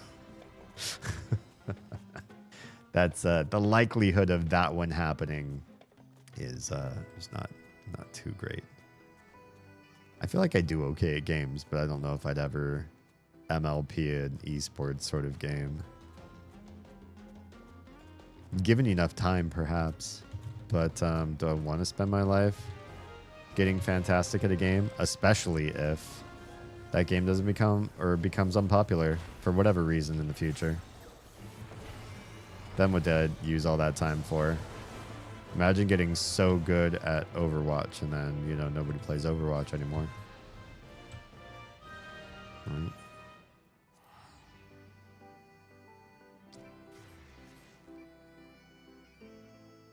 Yeah, I don't think there's a single game that's like... I know the type of game because I've seen a few of them where they're just incredibly brutally hard. So the thing that you do is just absolutely memorize every nuance of the run. You just know the timing, the cadence, every single... You've got it down to almost like the pixel perfect, frame perfect gameplay. And if you don't have that, then you lose. I've seen that type of game. It's just does not call to me.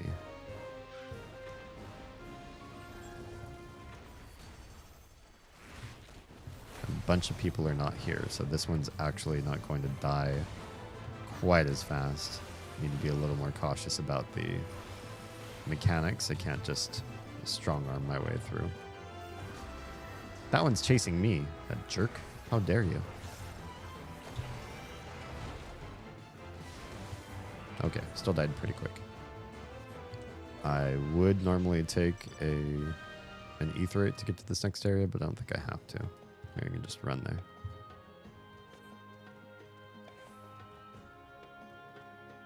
And you know, not everybody's like that. When I was growing up, I knew plenty of adults, and maybe this is your experiences too. When I say not everybody's like that, I mean, sorry, I was thinking in my head and then I answered part of my own dialogue in my brain. Not everybody is connected to raising their kids and giving them a bigger experience than their own. They kind of just want to make sure that that kid survives, gets to school, and like, you know, meets the bare minimum of survival. Having said that out loud, I met a lot of families growing up myself where the adults in the family, the parents of my friends, would come home from work and they would do their thing. That was like, they'd put on TV to watch their shows, they'd read their newspaper, they'd play their games. I knew some gaming parents who was like, all right, it's time for me to pull up the, you know, old gaming PC in the corner of the house or whatever. I want to, you know, it's dad's time to play the game now, that kind of thing. And they just they weren't like interested in their kids. Like, it's like they had kids, but then they're like, all right, well, you guys are full-fledged humans now. You can feed yourself, except maybe we'll make dinners for you. You can feed yourself, you can bathe yourself, so I'll just do my own thing. Maybe that was what the kids wanted. You know, they didn't really want a stuffy old, lame, boring, uncool parent telling them what to do or how to live their lives. So the parents were like just trying to be respectful of that decision or something. But it did feel like it meant a lot of adults that I met growing up, their interests were aligned with doing what they wanted to do themselves. They had an agenda, they had an idea, and they weren't really about trying to figure out something for their family or for their kids' futures or anything. They just do their own thing, and the kids do their own thing. And I feel like Oz and I are a little more driven to like crafting a family, a tradition, a culture, a household, and be adults that one, show kids that we have our own passions and interests. So we're gonna do things that feed into us. We don't just live for them, you know? I think that is important, is to show your kids they're not what you live for. They shouldn't be. That produces a strange kind of kid. And strange kind of adult who then has ideas of how the world works around how important they are. I don't think that's healthy at all. This guy going to that one first? How can you tell which one he goes to first? I see. It's like there's little rotating horns around the outside of these things, and they get smaller and smaller. So you've got this idea of he goes to the biggest graphic one first and then moves his way down. That makes sense to me. I was just following other people and not learning. And yeah, the mechanic for raising a best family that Oz and I want to employ is kind of a mix of the two. We want to show how important our own lives are to ourselves, and we want to continue to live to enrich them and maintain a sense of family and tribe and connectivity and things that make them feel important too. That we didn't just have them to ignore them, but we also didn't have them to place them on a pedestal. Does seem fair.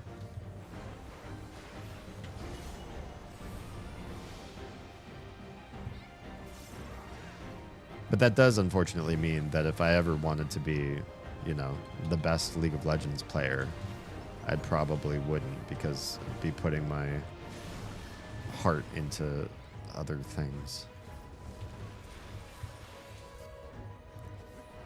Okay, so now we're dodging 2 mechanics, the lava, plus his jumpy dealies. Got it. That one's next. That one's going to be a little tricky to reach. Oh, good thing I have a dash. It's going to be that one. It's like I know what I'm doing. I'm just paying very minuscule attention.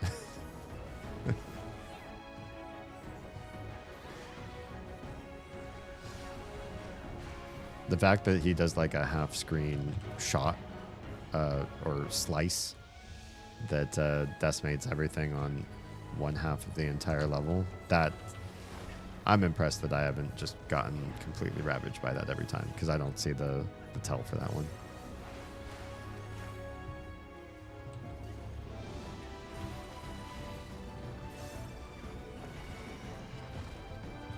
The other thing I wonder too, and I'd be more curious to hear people who aren't Stuart to answer this one, because I think I know what his answer would be, is if you are a fan of something that has like a competitor, how do you know you've become a fan in the right thing? Does that make sense? Like, what if you got into Star Wars and you had a bunch of friends who were into, well, let's not talk about other friends. And then you found out the world also has Dune. So then you're like, oh, and there's also Dune. What makes you choose Star Wars over Dune? Do you have to consume them both? Do you have to spend the time in both to decide that you are going to be a fan of one versus another? Or can you just fall in love with one and not pursue the others and always wonder, I've heard a lot of good things about Dune, but here I am spending all my life consumed by Star Wars. I guess I will never know how cool Dune is because I don't have enough time to love other fandoms except Star Wars. What's the mechanic there? God, I feel like an alien. I feel like somebody from one of the aliens from Third Rock from the Sun asking you guys questions that are probably very endemic and obvious to you, and making you articulate them in a way that you probably haven't thought of how to do.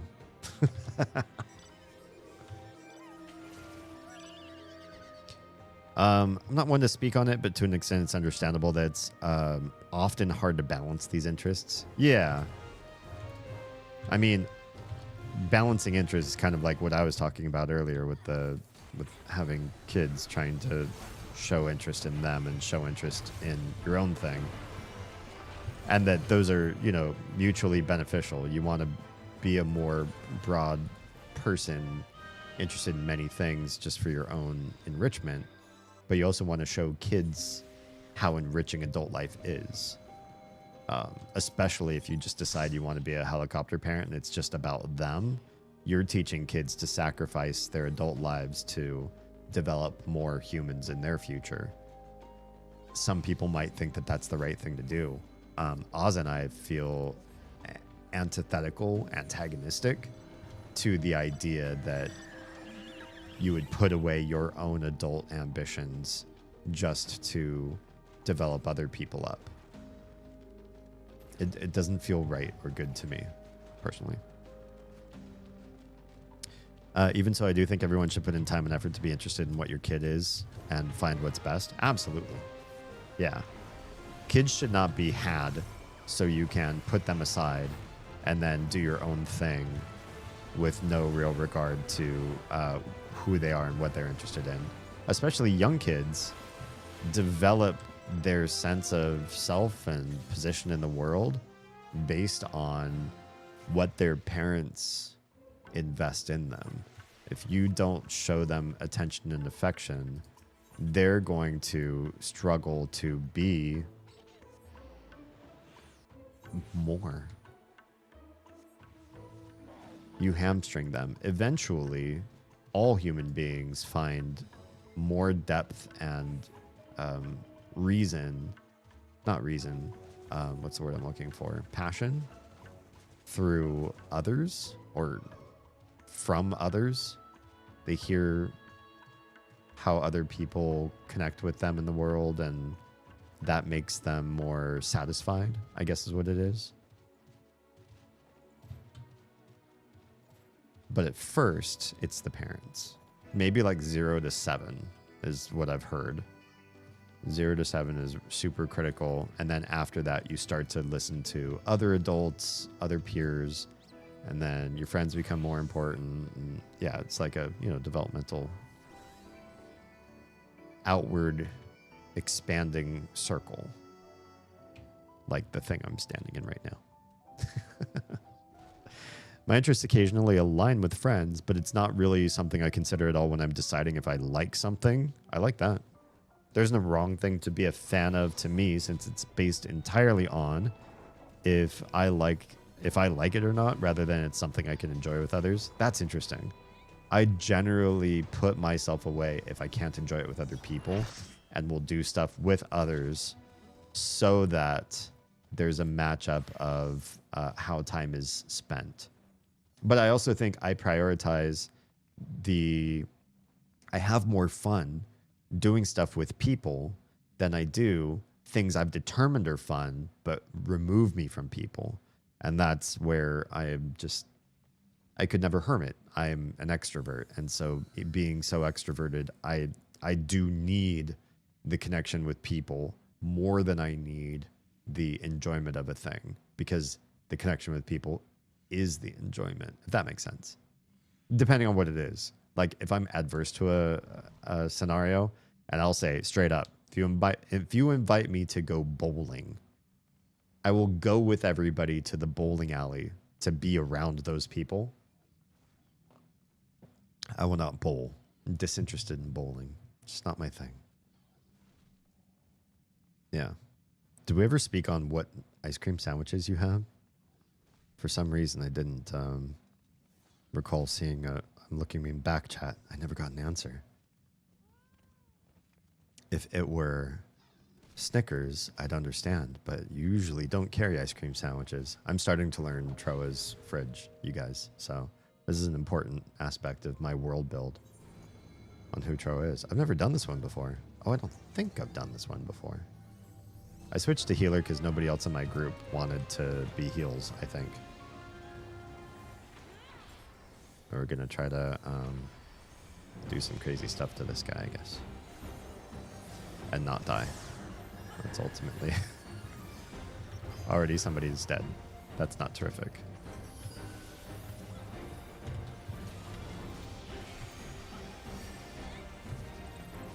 Is this guy going to survive? Or do I have to heal him too? It's so rude. Mythic Idol summons an explosive device? No thanks. Where do we have to go? This way? Oh. Oh, there's more of them. Why would they do this to me? Wait, is this a come close thing? Why is everybody walking over here? Ah, it's a cone. Gotcha. Oh, we have to memorize different types of, there's blades. That doesn't look fun. Do we stay close? Do we get far? Where's everybody going? Oh, okay. It's like a, yeah, bunch of straight lines. That looks awful. I'm gonna get hit by something here, I believe. Whoa. Yep, I did. I saw what to do, kind of, but it's pretty tricky there.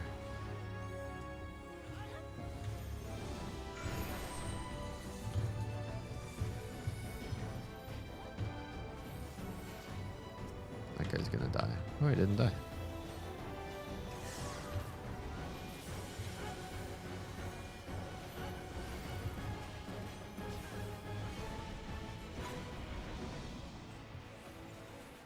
I'm gonna have to pay attention to more of these mechanics here. Bear with me. I gotta try to figure out where I have to stand.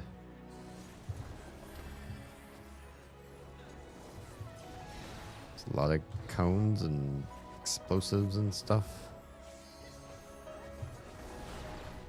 Kind of see what we have to do.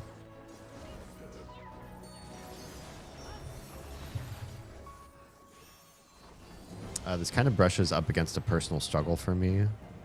My hobbies and interests are very, very different than those of my family. Yeah, that's not uncommon.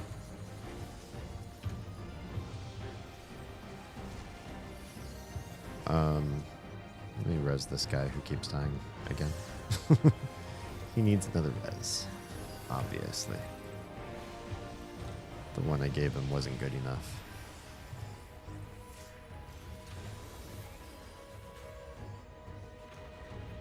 While I want to have the interests they have, I just simply do not like those same things. There's nothing wrong with that, but it does mean they all talk about their shared hobbies and I cannot really join in. Yeah.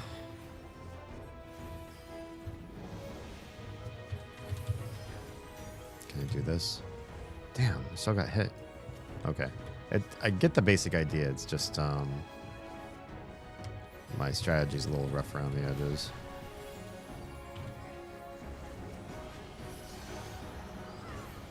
I see why people don't want to be healers in this. You end up just having to be on res duty a lot of these fights because so many people die to the mechanics.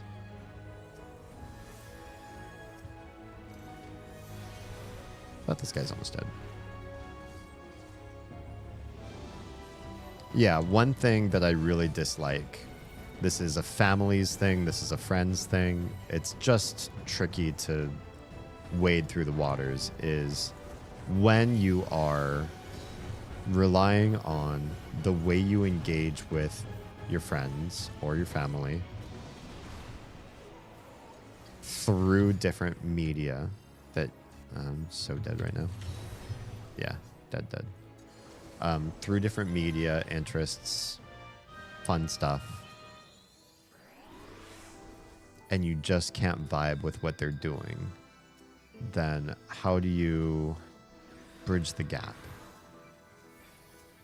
How do you show that you can be connective with somebody while not sharing any actual interest with them? I just get magic is the best medicine. What does that do? Resurrect another player on a Occult Crescent 10 times. I personally feel like I can't even be friends or be close to family without having something relating to that family member. It doesn't matter that we're family if we don't have common ground to talk about. Like, I will gently massage them towards things that I'm interested in and see if they're interested in talking about them or just pulling away from the stuff that they're talking about that it's obvious I have no interest in. But I'm not sure how to make that happen if you want it to happen with somebody. I didn't get any contribution for that. Like, if I had a cousin that was like really cool and I really liked their personality, but they just weren't into anything I was into, I don't know how I would. You can't fake being interested in things. I mean, I guess like there are some people that I enjoy hearing them talk about things they love enough that would be enough for me to be like, hey, I don't think I could ever be into this intellectual property or this activity or whatever that you're into, but I want to hear you talk about it because I like the way you light up when you talk about it. I do have a couple family members like that. I've dated a couple people like that, so sometimes that's enough. Yeah, it's kind of a tricky one. They're the Toll House chocolate chip cookie sandwiches. Ugh, I hate you for having those right now. I also have Snickers ice cream bars. Yes, of course you do. Let me down if you didn't. I'm done. It's basically done. All those people running over to it are not going to get the credit for it. I do my best to enjoy what my friends enjoy, but I also like to maintain my own to a decent enough extent. That sounds very healthy. You got a good mix of what other people might be interested in doing with you, but also being your own person. Yeah, I like that.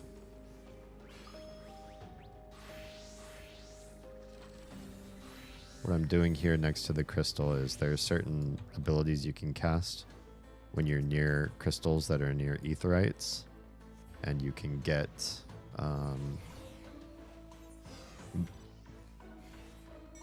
bonuses, boosts, buffs that last a good amount of time. What are all those people doing up there?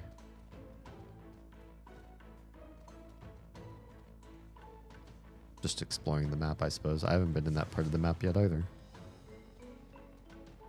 I suppose a little affected by the fact that I'm very introverted. That's true. A lot of my introvert friendos are that way too.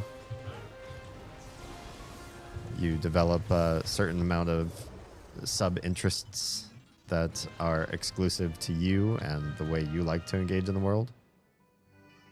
And it's okay, because you've got some things you can do with your friends, but you got some things that feed back into your battery from being alone.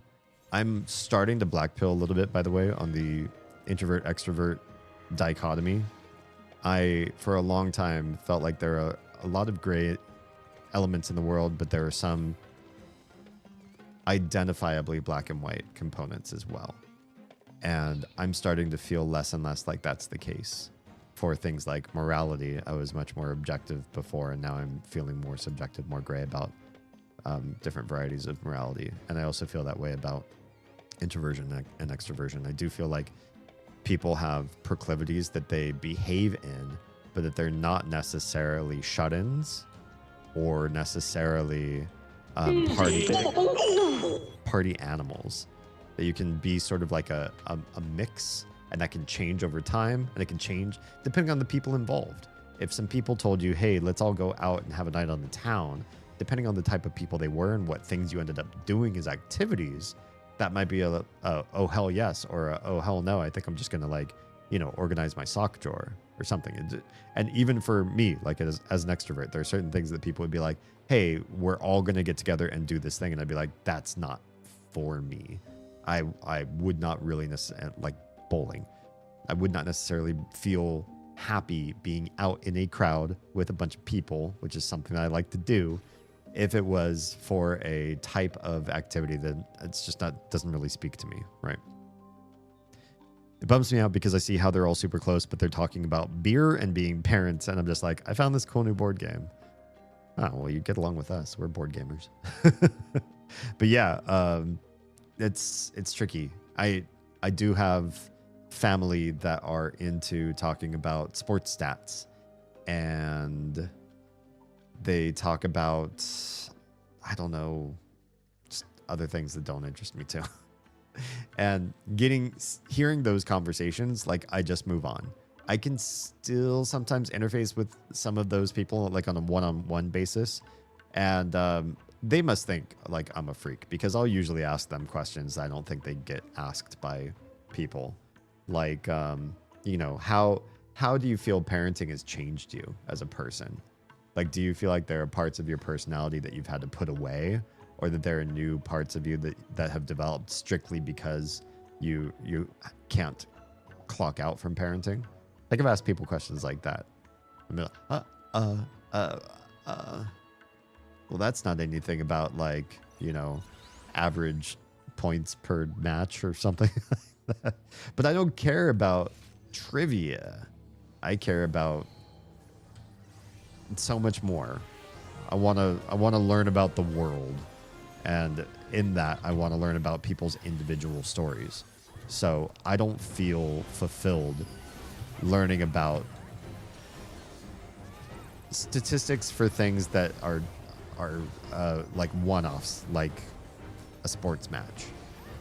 Whereas I'd be more interested in learning about, I don't know, like statistics of happiness and unhappiness, and who wants to live where, and who decides not to live anymore in certain circumstances. And yeah, there's so many interesting questions to be had that, to me, the boring ones are really boring.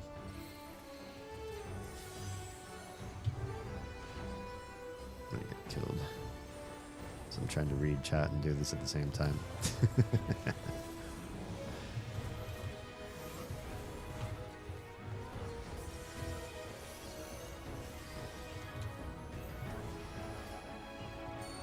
I just like to listen to people ramble on about anything personally. Careful what you wish for. Wish for. Doesn't really matter what it is. Thank you, 3 million year long Twitch ad. Very cool. Sorry that the Twitch ads can be kind of long. I have it set up so that Twitch gives me the longest breaks or the longest stints with no ads. So you can't turn ads off, but you can disable them for a very long period of time. And what I used to do was have it set up so every half hour I'd get a new ad break. And they'd be shorter than this one, but they would come up over and over and over and over again. And I think they made a lot of people feel weary after a while. Does that make sense? Uh-oh, not there. Whoops. I was re-watching a lot of my old show too. Watching a lot of old streams to see what I could farm for content, making short forms and stuff like that for YouTube. And in that re-watching, I was getting annoyed at the ads.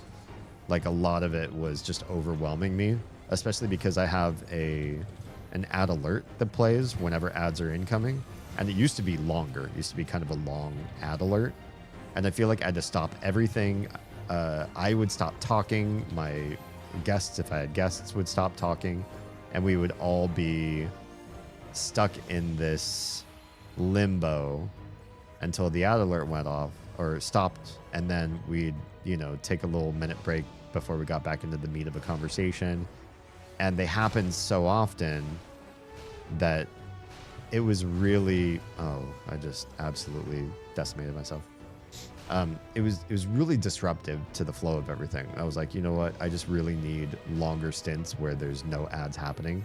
And also doing it this way, we have an ad snooze button that me or my mods can hit if we happen to be like, if there's a very specific vein we're all in the middle of and it's cool, we want to like keep going further down a certain rabbit hole.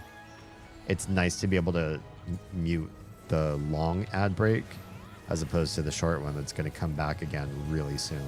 If that makes sense. I feel like it's better than what it used to be anyways. If I could disable ads for everybody, I would, but that's all that stuff's behind a paywall. The only thing that can be done there is hope that somebody comes along and gift subs.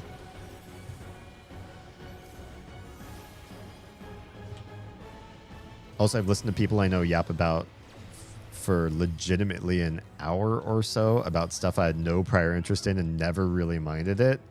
That's where you and I differ. So I used to work in a public-facing education sort of scenario. I had a class where there's only like one student signed up, or I think other students signed up, but they canceled or something. So this one student got me, the instructor, all to herself and decided she was a certain type of neurospicy. I don't know which. I just know that it was definitely there. Not least of which because she could only come to my events with a handler. So she had somebody that was like, minding her.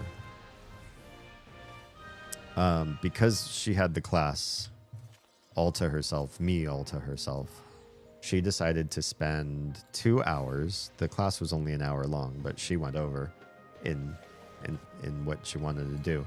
And that was tell me the entire lore and history and nuance of Aragon's author and his personal life, and just all of the back lore and histories and interactions of the characters. It was basically like being dictated the Silmarillion. I don't know if Aragon's World has a Silmarillion sort of book too, but it was on par with, that level of very in-depth lore dump. And it was intense. And I did not appreciate it.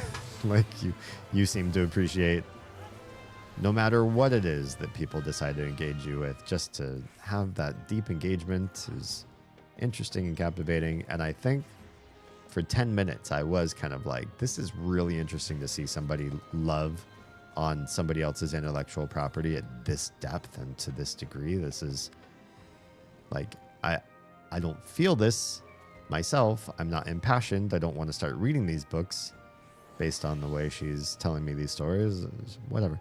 But after about 10 minutes, it faded. The feeling faded, and I was ready to go on a break or do anything else. I also had managers kind of like staring at me like, when are you going to disengage from what's going on over here? I was like, I don't know. Can you tell her that I have to go? I didn't know any good sign language, nor did my management, to be able to petition for help. To be fair, I can find myself really easily being interested in a lot of random stuff. I appreciate that. I think it's good to be open-minded. Aragon doesn't have a Silmarillion. The Inheritance Cycle is the name of the series, though. Oh, gotcha. Thanks for that. I seem to have forgotten that nuance in the 2-hour diatribe I had on that. I'd received.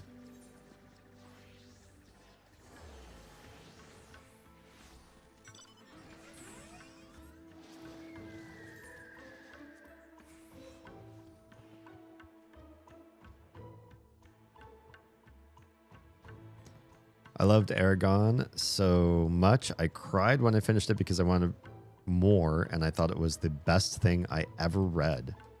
Fascinating. I was 10 and the rest weren't out yet. Oh no. You're like, there's no more, it's done. There's nothing else to live for. You've peaked. You've peaked at 10.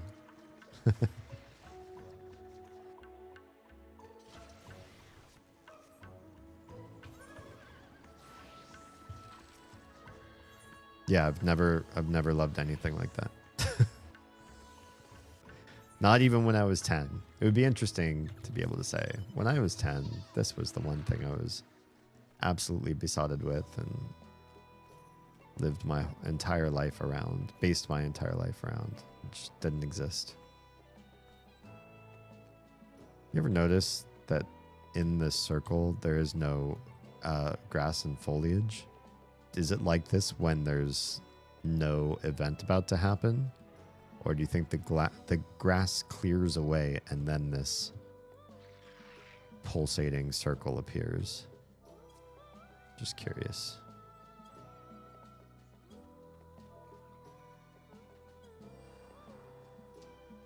Two hours of Aragon would be a bit exhausting, especially, I think, with the right person, if it was a friend, and if I was consenting, and say, you know what, I love your passion for this.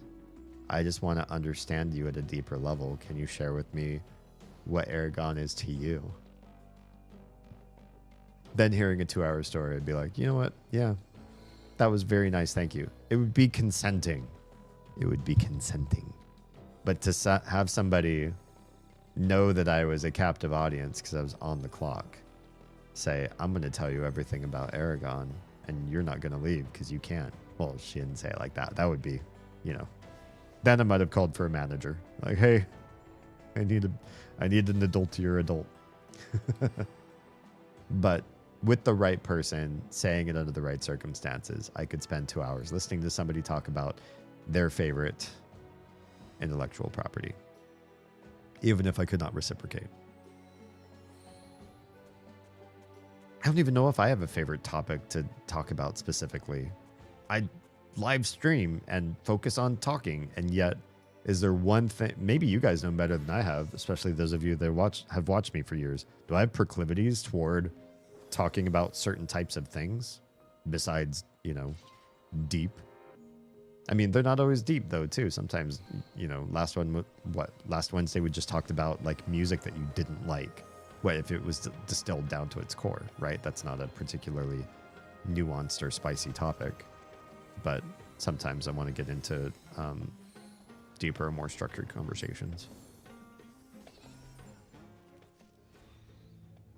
Kind of makes me think of Harry Potter. At 11, I wanted to go to Hogwarts.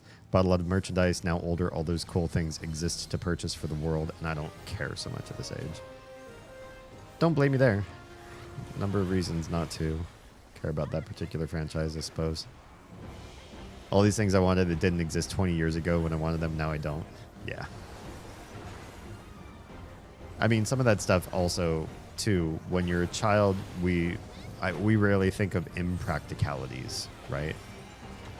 But as an adult, when things are too impractical, they give us pause.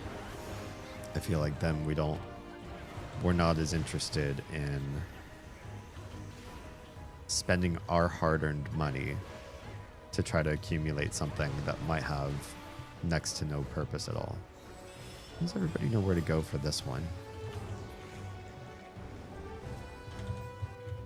Okay, well, they're all gathering. I'm just going to follow everybody because I super don't know. Oh, people are moving away. I saw some people moving close and most people not. So I was like, nope, don't trust that. Don't trust that one at all.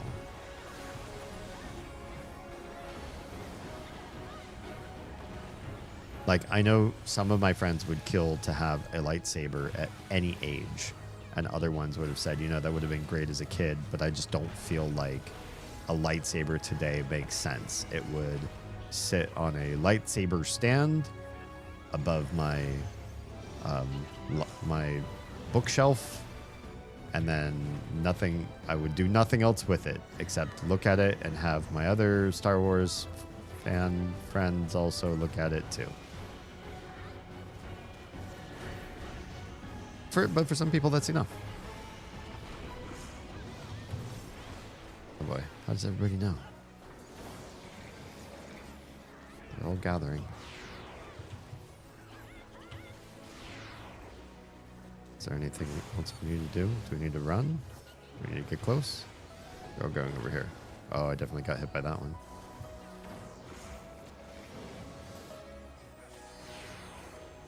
Oh, well, I only took damage from one of those.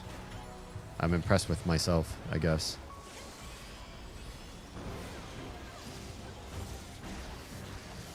I do spend a chunk of hard-earned money on Pokemon cards. Do you play, though? Like, are you actively playing? We have friends who play TCGs at a local gaming shop that has all these long tables, music, food, lots of people from the community involved.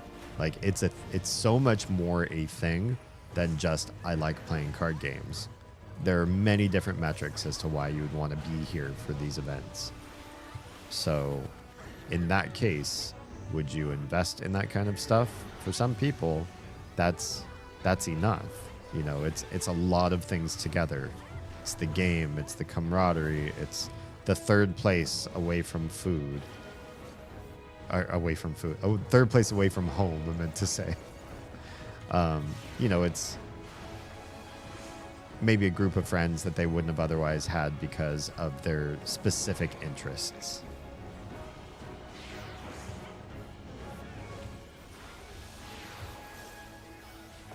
So I get it. I do get it. And then the money, I think, is worthwhile. Everybody spends money on things that they love, unless you don't have money. So I understand. Most of my money's been spent on buying more and more streaming, home studio sort of things, future-proofing, creating this and making this into a brand. That's because I love this. I love this, and I love the idea of doing this in a way that would be sustainable to raise my family on doing just this kind of work, because I could do this at a full-time or even more than full-time basis. In which case, yeah, spending money toward this endeavor doesn't seem like it's a waste. I'll never imagine a point in my future where the lights, the cameras, and all the art and audio and all that kind of stuff where it just gets put away and starts collecting dust. I don't see that. Not until I'm like too old to do this. Even when I'm too old to do this, I'd probably let somebody else do it for me. I just appear on camera and say all of my old man wisdom to you guys, but let somebody else do the production stuff. So it would still be happening.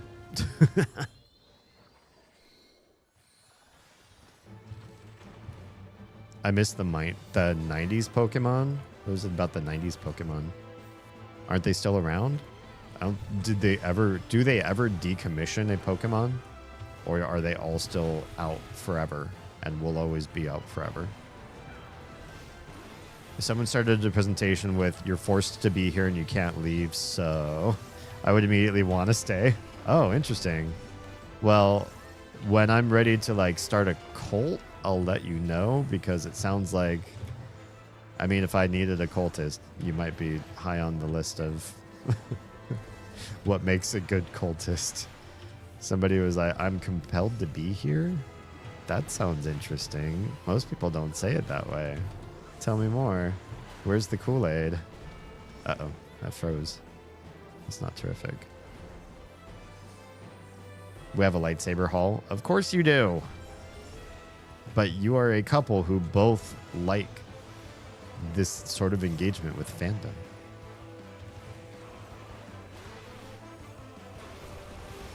And it seems like that's all folks at... Well, wait. I skipped one. Sorry. I play with some pre-made decks. I used to make decks, but I mostly just collect now. I can't justify playing with a $2,000 value card. I mean, if it's valued that high, isn't that because it's a good card to play with? Wouldn't you want to play that card? I want to play Magic the Gathering, but I don't want to play against gimmick decks. I hear that's one thing that makes a lot of people upset, yeah? Is the idea that decks could be gamified so that they're really, really hard to play against.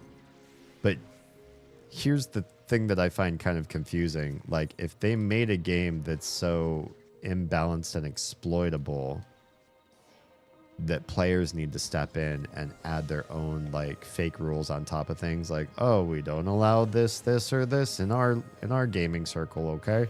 Then it feels like the game is flawed. If you have to make house rules to make the game feel fair, then I lose, not interest, I lose respect for the game, personally. Does anybody else feel that way, or am I just a Grinch about this kind of thing? It seems like that's all the folks at shops do. Gimmicks? That doesn't seem very nice or fun to me. I got to chaperone a field trip to Game X Strategicon last month. It's a board game conference con thing. My regret was I was going to bring a Pokemon deck and I didn't, so no Pokemon tournament for me. Why would you hamstring yourself like that? You know you're going to a gaming convention. Dude, you're playing... What's up, nerd emoji guy? Hey, I need to apologize to you. My plugin for seeing your chat broke the other day, by the way. Somebody said you came into chat and then left all sad because I wasn't reading your chats. I would have if I could see them, but my my multi-chat just decided to poop all over that one particular chat channel for some reason. So, it sucks. My apologies for somebody else's bad work. What's DIH the game? What's DIH stand for? Or can I not say it on? Can we not say that in chat with TOS? I had 2 katanas made and named them from the Silmarillion. So I suppose I have nerd things. You do. You do have nerd things. The value generally comes from the rarity and special art. Oh, gotcha. So it's not about how good or bad they are at being in the deck. They have the same card in a set, same Pokemon with the same stats, but they have a rarer alternate or illustration art. Oh, that's kind of neat. So you can play with the more common version of the same card. I like that. 2 3D printed Sphinx from the Neverending Stories gate. I know exactly what you're talking about. Those things are cool. It's interesting to me what people decide to make models of for 3D printing. Although I guess by now, the art has been around long enough that there's probably 3D prints of everything, right? Stuart, can you confirm or deny?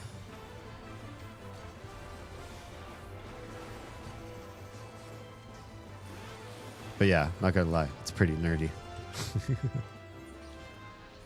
I have some few things that are dust collectors. Since we've moved here, they've generally sat in boxes though. There's some other reasons that some of you know of off stream why that is. But I also feel like I don't seem to feel too negatively about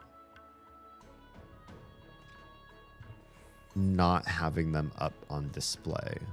I know I still have them. I know at one point I might put some of that stuff up, but more just for decorating a house that needs some decoration than I want to showcase specific things. We have an idea of like where we want to go as far as like the aesthetic of the house, but I don't know that that's the same thing as me wanting to express myself in a certain fandom by owning a bunch of stuff from that.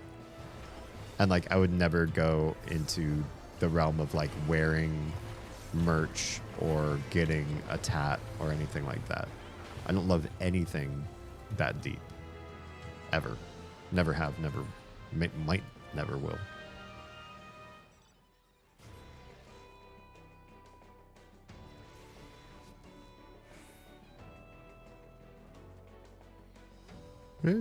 Pretty quick progress on Cannoneer so far.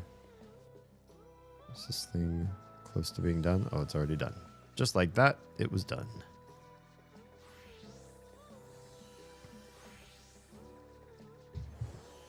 But I also feel like this is the era of fan killing. Unless something is really, really cool, there's so much more art and clever ideas and people to be interested in and inspired in today than ever before. So if you ever were a fan of something, there's so many more derivative works, alternate works, similar things. The genres are wider. There's more different options. If you fall out of love with something or someone because of some way that they've acted or interacted with the world, there are plenty of replacements for them, where I feel like that wasn't necessarily the case before. Imagine having a problem with Tolkien as an example. You're just like, you know, he's fine, but I just don't like this part of him. I want to read another Northern European fantasy novelist right now. You just didn't have that, right? Whereas nowadays, if you didn't like one particular person, you could probably find something that scratches almost the exact same itch as that original IP in another author and find a different love or multiple loves. Well, if it isn't Toady across all of the different alerts. Hello and welcome. Explain to me why you're a fan of anything and what could possibly be your reason for spending money and devotion toward that thing when there's so many other cool stuff out there. Why should you stop at just one thing, Toady? That's what we're talking about tonight.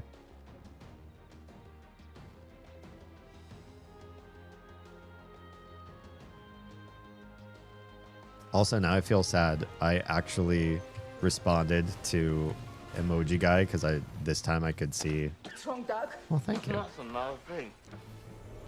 I'm right as the mail. I could see his chats tonight, and I couldn't see them the other night. So I'm like, oh, cool. You know, we can actually talk. And he asks a question, and I ask a follow-up question, and he ghosts me. I'm a little bit butthurt. Bold of you to assume that I stop at one thing. Good. You're like me then. You're black-pilled from the whole concept of being a fan of anything. And you just consume everything like a void creature that's running around the entire galaxy trying to inhale stars and star systems. That's the true meta. All consuming, never stopping. If there's ever a sequel to something, I'll never know it because I'm already on the first episode or first installation of something else. I don't know about that far. Sometimes I like to see if I like a sequel.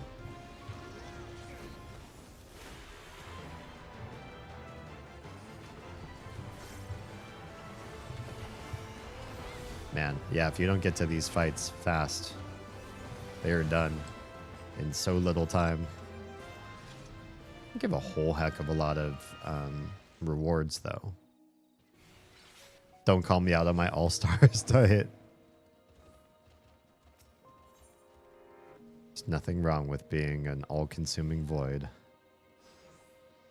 As long as you don't consume people's attention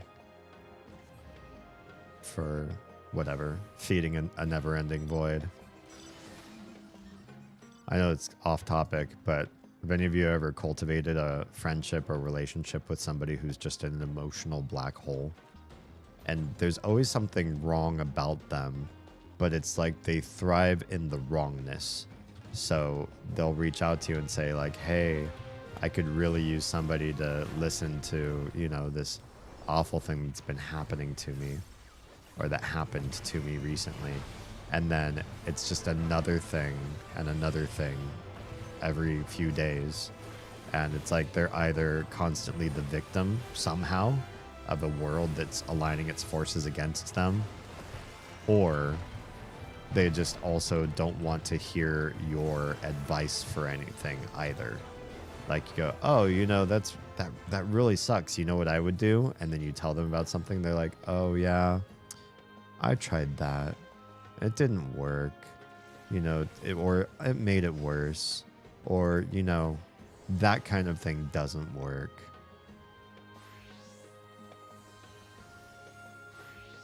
They're the sort of people that when social media first came out, they were quick to create the sort of like gravity post of like, well, today really sucked, you guys, ... and then hit post. And then you just have like, you know, 50 empaths, 50 normal neurotypical people going, oh my gosh, D, what's wrong? Not that I was the person that posted it this way, but like, you know, oh, what's going on? Tell me about it. Or hey, buck up, you know, not every day can be like this. And then that might be fuel for them to post another thing that doesn't actually explain anything. They're like, no, it shouldn't be like this every day, but for me it is. You got to stay away from that. Get away from that as fast as you can, because that's exploitation waiting to happen. All they need is one overly concerned citizen to step in and be like, hey, how can I help? Or like, you know, what's got you down, buddy? And then they've got their hooks in you. Speaking of never-ending voids, I'm gonna make some food. Yeah, do you have, when you watch my streams, is there an alert for your plants? But then is there also an alert for you? Like, oh, it's D's stream time and it's about this time and it's time to make food. It's time to go make a snack. All of you should have that. If it's a food appropriate time for you to be watching me, depending on your time zone, of course, obviously. If this is the time where you're like lying down and winding down for bed, probably don't like put stuff in your stomach that's like gonna push up against your throat, because it's time to lie down and not digest. I should probably get lunch. I would highly recommend it. And if you do, let us know what's for lunch. I always like petitioning people on what they eat. For a while, for a good chunk of my life, I had diet completely sorted, completely figured out. That is to say, I knew what everybody ought to be eating, how much of things, what things they should be avoiding at a very fundamental and not changing for anybody sort of level. Didn't matter where you came from or what was going on with you. I knew. I knew better than what a lot of other people learned from other high-level sources too. I just knew. Turns out I was I've been proven wrong in a lot of ways. And I won't say I've been proven wrong per se. It's the sources from which I gathered so much of my information for being what I thought was a complete dietary guru for all, the best person anybody could listen to on diet. I've been proven wrong in a number of very critically important ways. And so, if you haven't known that aspect of me, this probably doesn't apply to you, but some of you I owe an apology to, that I probably told you dated or bad information amongst good stuff. And that's particularly dangerous. I think when you hear somebody say, you know, my grandma smoked till she was 80, cigarettes are perfectly safe because I've got anecdotal evidence, you might be a little suspect as to how true that is. But especially if it's just like one person in your family. Or you also have to ask, you know, what did she die of? Oh, you know, last 10 years we're in a critical care facility for emphysema or whatever. But what's even more dangerous is not when somebody is telling you, spouting obvious misinformation, and you have to, like, you know, put them away because of how bad their advice is. What's maybe more dangerous is when somebody gets some of it right, like myself. And so you've got information coming at you that's like, oh, that's very sound. Increase my vegetable intake. Yeah, it turns out that that might be really helpful and that I should be doing that. I agree. Or I've read evidence that backs up what you've said.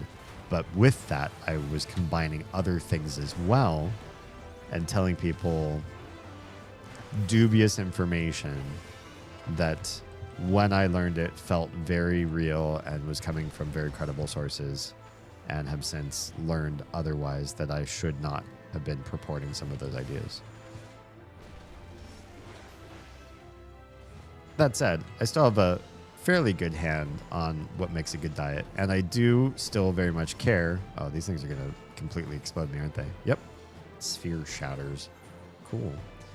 I'm so curious about people's health and diet, and I still have some advice to give, especially if you have any information from a doctor about like how things are going, like you get a blood test or something like that. I do actually know how to read blood tests, and can give some advice that might be beneficial, especially if you feel like, well, I do want to make some dietary changes, but my doctor just doesn't believe I have the guts to do it. Some doctors, it's not that medical school would ever tell a doctor, I've completely missed that CE because I thought we were going to kill this a lot faster, and then nobody happened to stay here to fight this fight. That's so rude. Medical doctors are not trained to plug up people full of drugs in med school, but doctors are trained to give people drugs from their patients. Does that make sense? The idea that a doctor would say, you know what, there's a pill for that you can just take. You'll probably have to take it for the rest of your life, and it has some side effects, but it knocks this thing out, you know, really well for you, and that's my recommendation. They don't recommend those things based on training that they've had per se. They recommend those things because they've probably told 100 patients, if you just cut down the sweets and all the carby, weedy goodness that you're eating all the time, and focused on some more raw ingredient eating like vegetables and fruit, you'd be doing a lot better, and maybe this metric on you would go down. And 100 of 100 patients told them, fuck you, give me the pill. I just want to eat a pill. I want to eat how I want to eat, and I want to take a pill, and I want that to fix the thing, and I don't care if it makes me have other problems along the way. I just want to live the way I've always lived and not make changes for my own health. Please, just give me the drugs, doc. And so they learned to lead with that. They learned that that's the way to start a conversation. You can change that. If you talk with a doctor and you're like, hey, I'm really into preventative measures, and I would like very much to try to stay healthy as opposed to figure out what to do with when I get sick. They can work with you from there. They might not have the strongest basis of knowledge in things like dietary solutions for things, but they can help. It doesn't always have to be a conversation about drugs. Anyway, that was very long-winded sort of side excursion toward I like to talk about people's food, and I like to help people out with food if they desire that help. And I'm trying to be better about what kind of advice I give, if I do give any advice on food. Although I'm super skeptical these days as to, to say anything about what people should and shouldn't be eating. Unless it's obvious. Real big obvious ones. I don't usually have a problem remembering to feed myself given the amount of THC in my diet. Nice. My plants, however, I got out of habit with while I was super heavy sick, so the alerts served to reawaken that mindset. I love that. I very much rely on alerts because there's always too much stuff going on in my life, which I like. I like overloading myself just a wee bit and making sure my day feels filled and fulfilling. But to do that and not fail critically at life, I need alerts or I wouldn't be able to keep everything straight. I'm just not that great at coordinating things, if that makes sense. But that's why we live in this beautiful era with technology, not least of which just having timers and alarms for like literally everything. So I don't have to be mindful about the entire world. My phone will just yell at me. I'll be like, what the hell is this for? And it'll be, an alarm for the fish that I started cooking. That really wasn't so long ago that I should have forgotten it, but I forgot it. Have you ever set a timer and no-brained it so hard that you got upset at your own phone? Because I definitely have. What's going off on my phone? I'm so mad that I have to pay attention to my phone right now. And then it was you.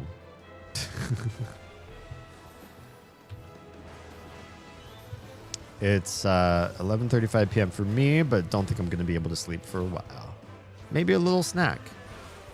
You don't want to do something where you feel like it's going to crawl up your throat when you're lying down so that you're uncomfortable trying to get to sleep. But,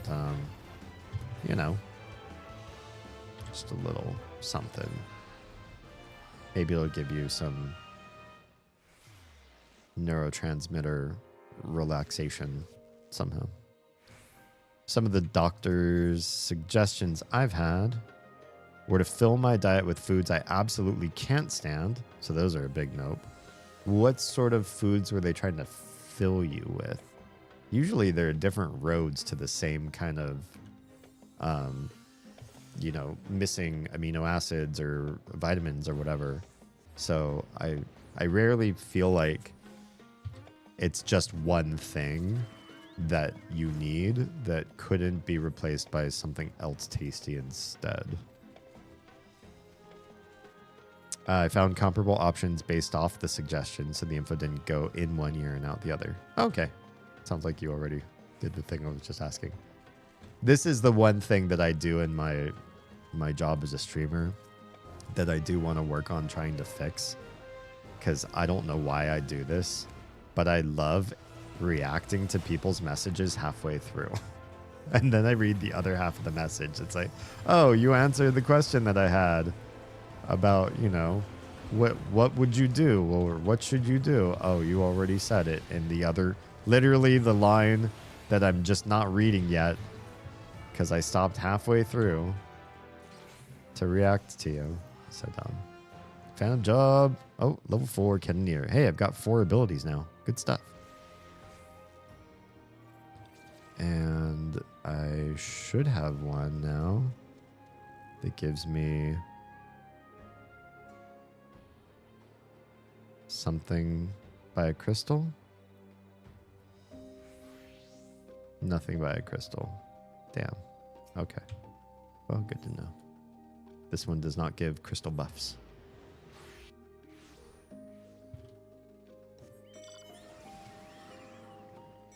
Peas. Not really a fan of peas. Squashes. When they're done up in a certain way, I can stand squashes, but I never crave squash. It's always like it's being made by somebody else and I'll be courteous to eat it, but I'll probably want it with some sort of salt, butter, cinnamon, bunch of different things might make it more palatable for me, depending on which squash we're talking about. But generally, yeah, not really a big fan of the squash either. Sweet potatoes. I do not like sweet potatoes. I'll only eat sweet potatoes if it's like literally the only vegetable to choose from. If not, I'll double up on something else. And again, in our household, like Oz will make them because Oz likes sweet potatoes. I will not partake, so she knows just not to make them for me. And we're comfortable doing that with the kids too. Got a kid that doesn't like tomatoes and a kid who loves tomatoes. Guess who gets all the tomatoes? It's a kid. Hello and welcome. Okay, is the side but not a dominant part of a meal. Yeah, I feel that way too. What about parsnips? I've never liked parsnips. They taste really bitter to me. Now, is that a preparation thing? Because I used to not like Brussels sprouts, and then somebody prepared Brussels sprouts in a way. One of my BFFs was like, let me show you Brussels in a fantastic way. And I was like, oh my gosh, I've been, enlightened to a good Brussels. So maybe parsnips are tasty and I just can't stand the way that they were made. But there are certain veggies that every time I've had them made in a variety of different methods, they taste quite bitter. And I'm really a hard sell on bitter. I'm a hard sell on bitter teas, bitter veggies, bitter anything. If it's bitter, good chance I'm just not going to have a good time. Peas I'm not fond of, but I'll eat them mixed with other stuff. I feel like peas are a great mix with other stuff food because while they don't particularly taste terrific alone, they don't taste like much with other stuff. Like I've had them in, pot pies and casseroles and stuff, and the pea is there. I know it's there, but I don't feel like it's contributing significant flavor when married with a bunch of other things. Baby carrots have the uneasy quality to sometimes randomly go down the wrong hole. Ugh, yeah, no thanks. And end up in your nose while swallowing. I haven't experienced the nose thing. Although Oz has. She has like a soft palate condition where sometimes food wants to go up instead of down. It sounds horrifying. It doesn't happen very often. And I feel like it happened more when she was younger. But it looks scary. None of their suggestions were foods I liked or craved. In some occasions, actively avoided. I don't blame you. Yeah, all those foods sound particularly not terrific to me. And I dislike most vegetables, to be fair. But there are many that I am more comfortable with than those ones you mentioned. Roasts them being the parsnips, with salt, pepper, and oil. Do you feel like that cuts the bitter? Do not ask how I know this. I think we know how you know this. I've had personal experiences. Eesh. They're sweet, kind of like carrot. So the only thing that I dislike about carrots is that they're sweet. I do not like vegetables to have sweet. I want my vegetables to taste very savory. And the moment they taste sweet, like toward a fruit, I dislike them. My brain says if it's fruity, if it looks like a fruit and got seeds and peel and stuff like that, like a fruit do, then I want it to be sweet and I don't want it to be like a vegetable. Which so far, most of the fruits I've tried in my life do not taste like vegetables. Mission accomplished.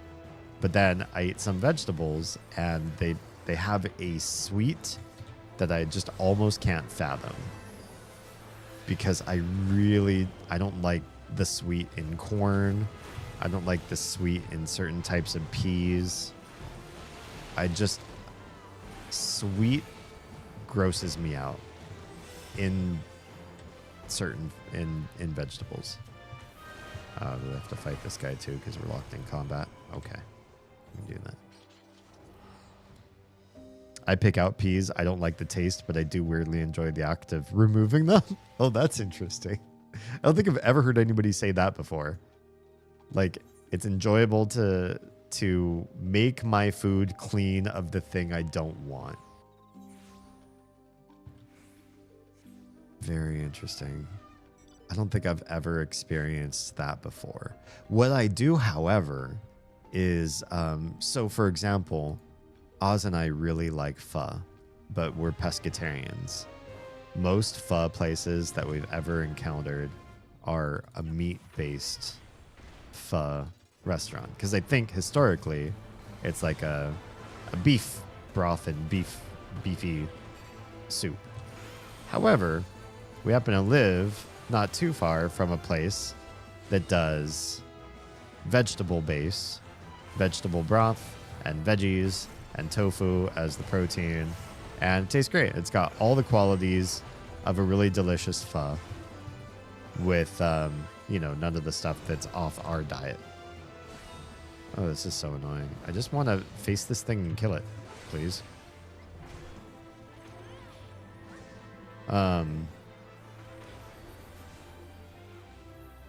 Where's I going with this? Oh, yeah. So we order it, and it comes with a bunch of veggies that I don't particularly like, but it comes with some that I really like. It has mushrooms and onions and the tofu and the noodles. And if I had a soup with those things, those 4 things, I'd be really happy. So it also happens to come with carrots, bok choy, broccoli, and bean sprouts that you can add. And I do add them. And I pick them all out, but I don't pick them out to set them aside. I pick them all out and eat them first. So it's like I have hot broth-soaked vegetables that I really don't care for, but I just eat them because I know they're good for me. I dip the bean sprouts and let them soak for a bit so that I also have, a bunch of bean sprouts added to my diet too. Of all those things, I eat all of them out of the bowl entirely. Maybe I am a bit neurospicy. And then I have my soup. I have the mushrooms, the onions, the tofu, and the noodles. And I add spicy chili oil and fresh basil and lime. And it's a really great bowl of pho minus that other stuff. But I'd never ask the cooks to get rid of that other stuff because I know I need vegetables. And it's a reasonably palatable way to get those vegetables. They're not awful, but I just don't want them in my soup, so I eat them all first. I get that I don't like tomatoes because they're sweet in a way I don't like. I don't like sweet tomatoes. So even with my tomatoes, my corn, peas, carrots, I want all of those to be as savory as possible. My mom was the other way. She would sweeten stuff, like especially carrots. She'd cook them, and she'd cook them with brown sugar, so they'd be extra sweet. And it always icked me out. I had such a hard time eating her carrots that way. Just give me the carrot before you cook it. I'll just eat a raw carrot instead. The reason I hate peas is a tactile thing for me. If a pea pops when I bite it, My brain conjures up the image of a zit popping in my mouth. It's just nasty to me. Oz has that with tomatoes. The cherry tomato, because it's sort of grape-like. When that pops in her mouth, her brain says, grape. But she didn't have a grape. You know, she just ate a tomato. And when your brain is thinking grape, the last flavor you probably want, even if it's sweet, is a tomato. Oh god, we do not have very many of us for this. This is gonna suck. Get in here. Touch it. You jerks. This guy's gonna let loose and we're gonna be in so much trouble.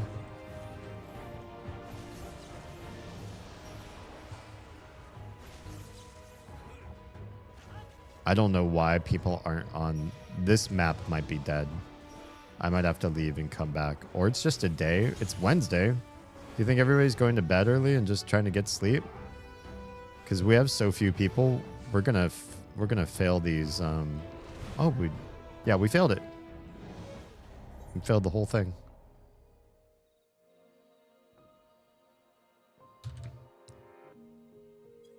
Well, I'm gonna wait for somebody to step in and res. Looks like we got a reser who is locked out of the CE too. So you know this is gonna be fun for them to come back in and res absolutely everybody. Yeah, so Oz understands you, Troa. I don't feel any way texturally about food, but I've known her long enough. I understand. Corn doesn't do that, just peas. Corn pops though sometimes, doesn't it? If you get it just right. So no boba then either. I feel like, well, there's the tapioca through and through bobas. They don't necessarily have a popping sensation, right? I want to get on cast duty too. Somebody just... Okay. Is that everybody? Is everybody dead? Or is everybody alive that was not? Well, cool. I guess you just lose that one. That's insane. We didn't win, and it doesn't stay.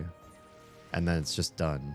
And that one particular fight is important for a quest here. So a bunch of people probably got screwed over.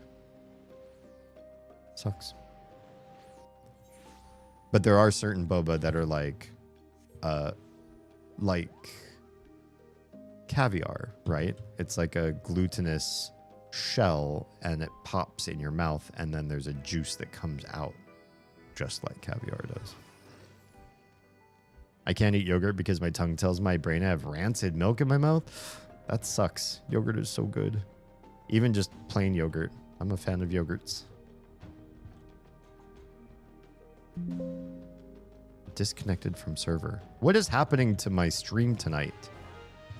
Do I have everybody still connected with me?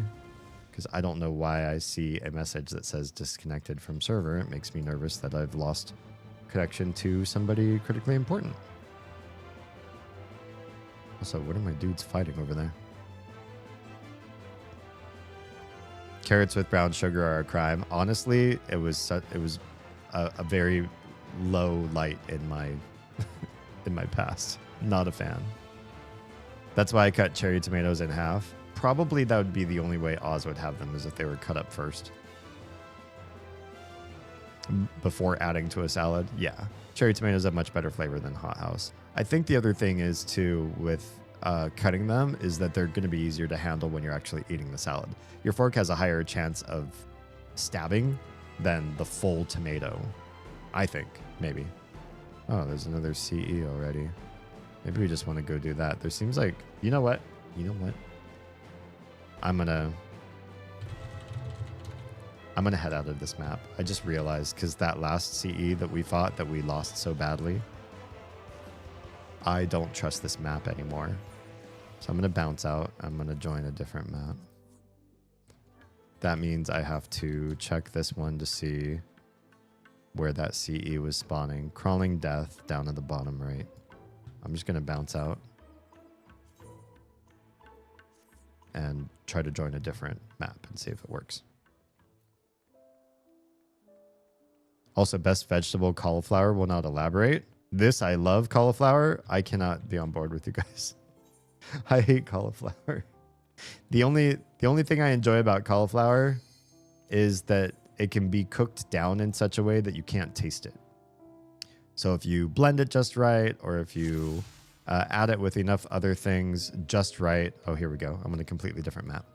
This feels better already. Happy to be. Hopefully this one's much more populated.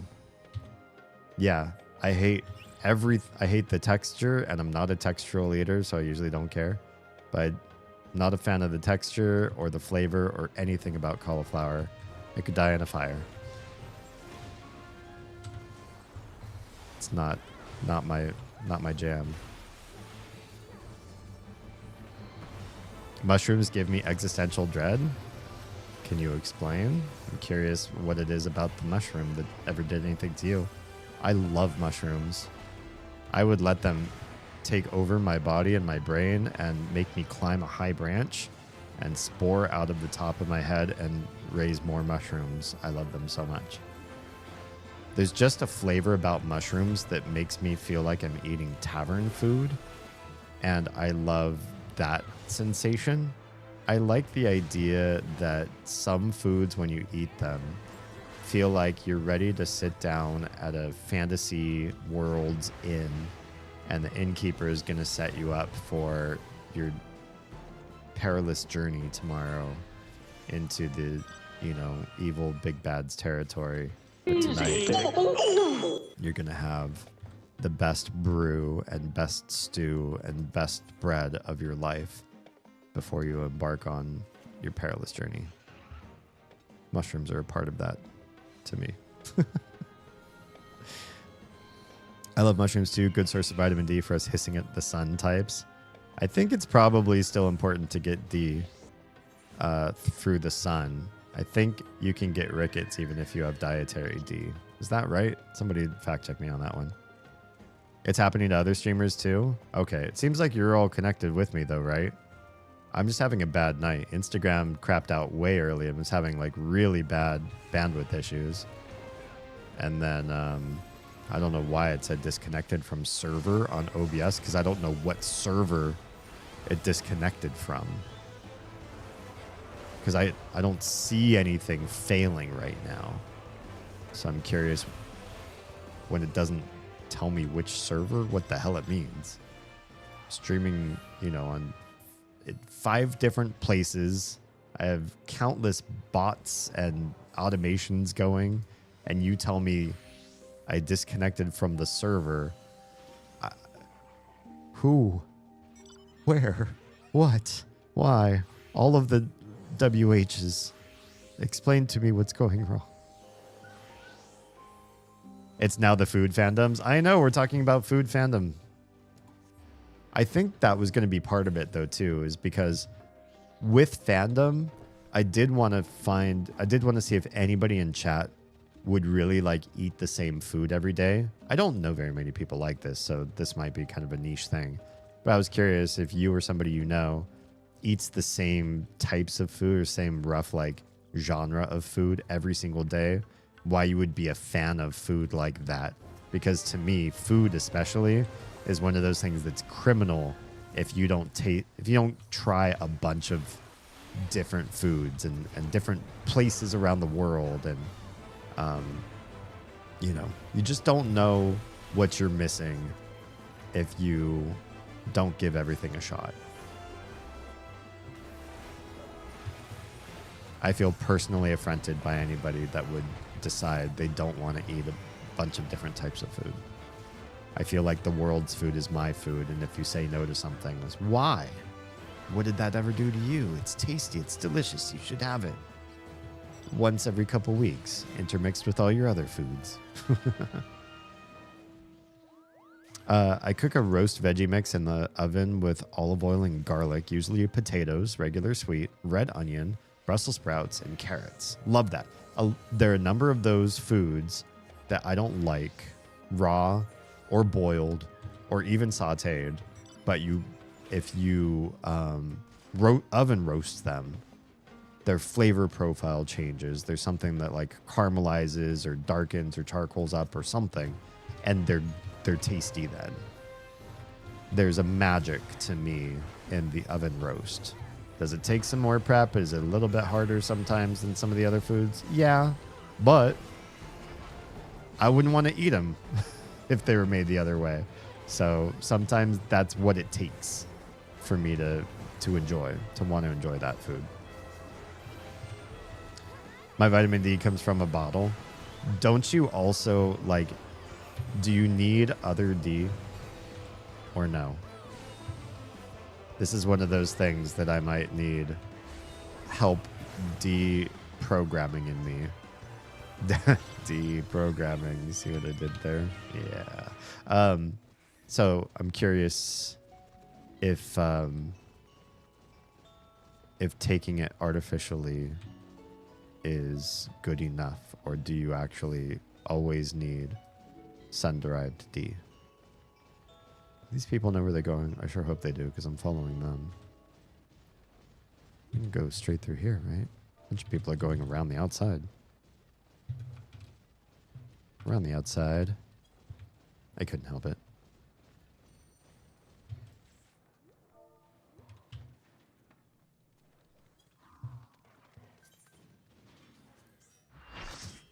Also love mushrooms. Make a great base for soups and sauces. Couldn't agree more. Texturally not so great. I don't care too much about well, there's some mushrooms that are texturally weirder than others. So I think it depends.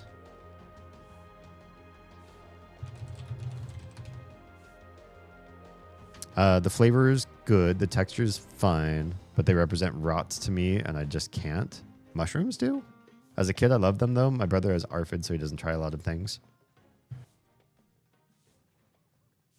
I've heard of, or I know some people who have ARFID, but I don't understand it well enough to know how deeply it affects them. Like, is it something you could stomach through? How do you ever get like your proper nutrition? Like the one that I know could basically live off of cheese and bread, but you'll die, right?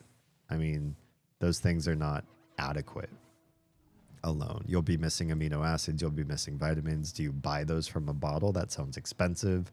Food is usually cheaper than getting supplements, right? Supplement bottles are like crazy expensive if you just kept buying them all the time. So like, I'm just curious how you live like that, or do you just shrug and go, yeah, I guess I'll just, die of poor health early? This is one of my least favorite fights.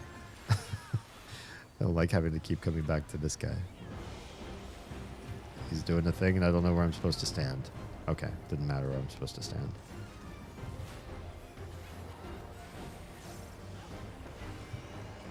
You just gotta follow everybody else. Do we stand by his coattails? Oh, I think we stand by his exposed knee. Seems like exposed knee. See, here's his exposed knee. Everybody's here. Yep. I'm memorizing stuff for a game that I'm not going to be playing in 5 years. Maybe. Well, maybe I'll still be playing this in 5 years.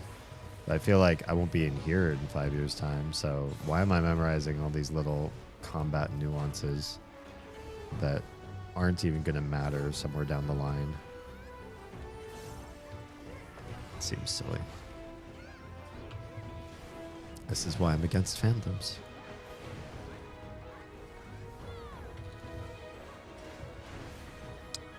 One of my favorite ways to spoil myself is to make a collection of finger foods from all over the world. That sounds pretty tasty. And lazily snack on them throughout the day with cocktails. I mean, that doesn't sound healthy, but it sounds like a nice self-care day. Okay, then we need to go over to this one. I see. You see the little horns spinning around? Yeah, mind the horns spinning around. They tell you everything you need to know about the order these come in. I didn't see it the first many times I fought this fight. What kind of cocktails do you make for finger foods? Bit of an around the world victory dance. That's fun. That's fun. If you can't get organic D, store-bought is fine. Okay. I like it. I like the way you put it. All right. Hello, Error. How you been? I feel like it's been a minute. Where's this guy's knee? Over here. These lava explosions make me nervous. I have to kind of like not read chat for a second while I figure out where not to get burned by this guy's lava. He's such a gigolo. Lava and leave him. My name is Cooked, but it's me, VHS. Wait, you're... Oh, hey, what's going on? What happened to your name? I mean, I like Air 404. It's a fun name, too. What did they do to your name? What did they do to you? Oh, did I make it? I think I made it. We gotta get to that one next. Dash in, because I don't think I'm gonna make it to that one in time. Uh-oh, people are dying. Oh, I did okay.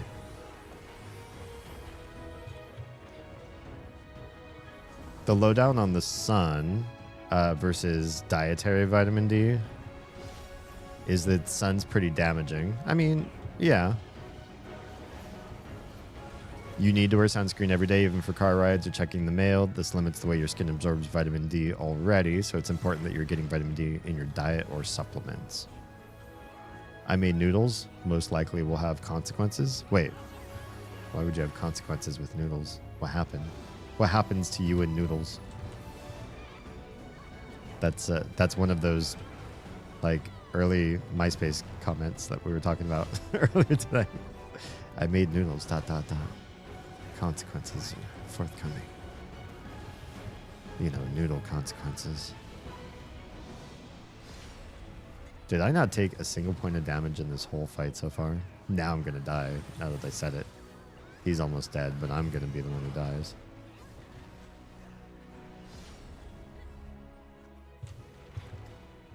I just feel like you just run around so much with this guy. It's hard to pay attention to literally anything while it's happening. Oof.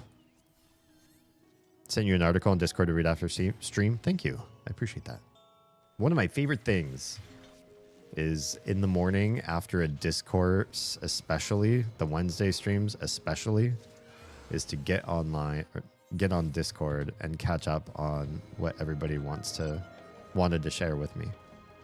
Sometimes I do it right after stream. You should chastise me for doing that because it does eat into my sleep, which eats into my productivity and parentability the next day. It's a bad idea. Actually, usually bourbon, it's a good slow sipper drink. I love sipping bourbon. That's a good one. We do not have it around the house because it will get sipped. If that makes sense. Unfortunately, some things will get sipped until they are no more, and bourbon is one of those.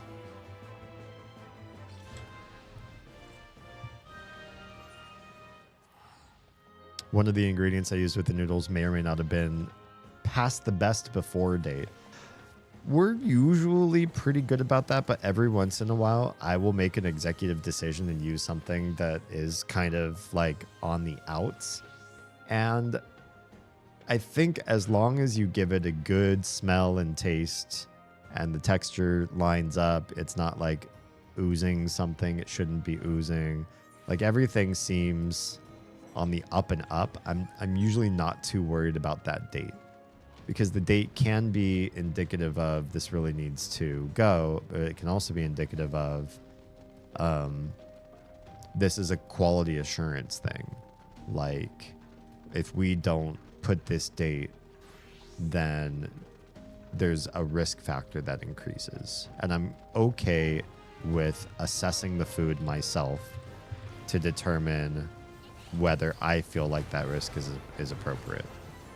I'm not trying to like eke out every last dime from the food that we buy so that, you know, we have to eat it, even if it's going to spoil or it has a little bit spoiled, that we have to eat it. I'm not trying to do that.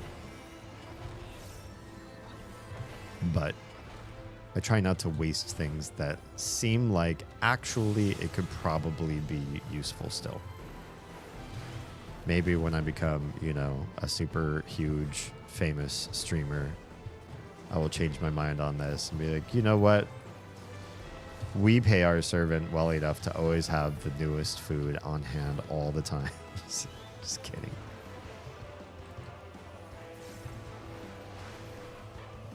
Hopefully you guys will be okay. That's ultimately my point. It's pretty rare that I drink to the point of drunk anymore. Tipsy is fine for me nowadays. I am happy with tipsy. Drunk usually is accommodated by other things I don't like. Headaches and joint pain and nausea and dizziness and just other things that I don't particularly like crave. Even when I was like young, virile, and ready to drink, you know, until blackout, I never got like all the really, really fun stuff that other people did at drunk. Some people are fine at tipsy. I think I am too. And some people have interesting, fun components to who they are when they are full drunk, and I do not. Wait, hang on. Let's change this up and get a couple buffs here. We want this buff, which we didn't put on me since I changed instances. There we go. Got our nice little buffs going on now too.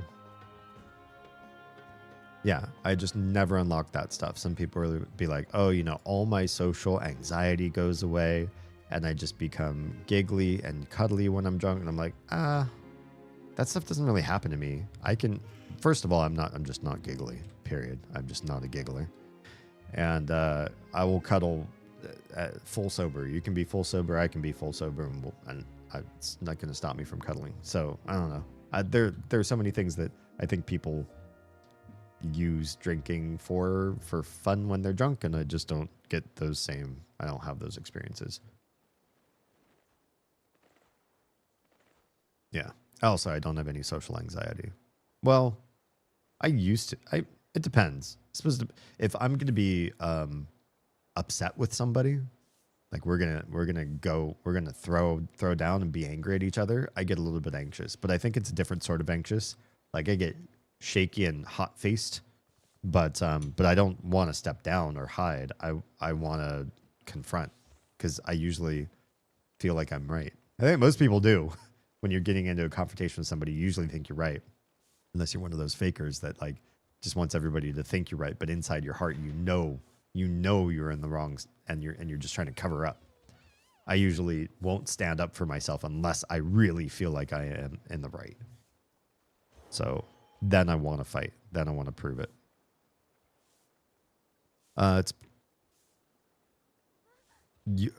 Where did I leave off here? Usually if I'm drinking to be drunk, it's an emotion purge of some kind. That's fair. I understand that emotion. Normally if it's past the best before date, it's fine, but this may be pushing it a bit. The best before date was back in 2021.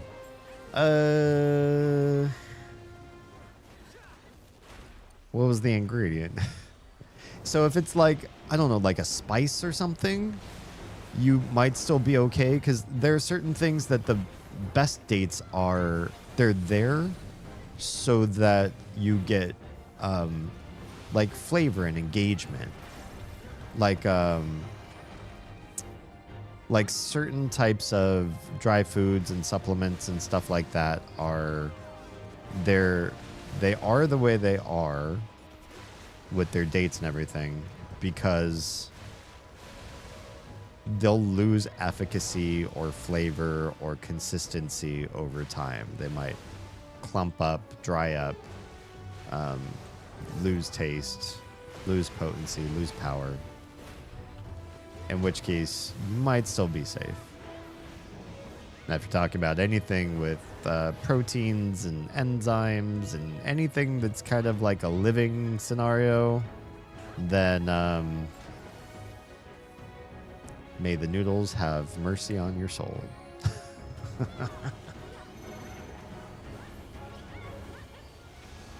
Oh, this is not good.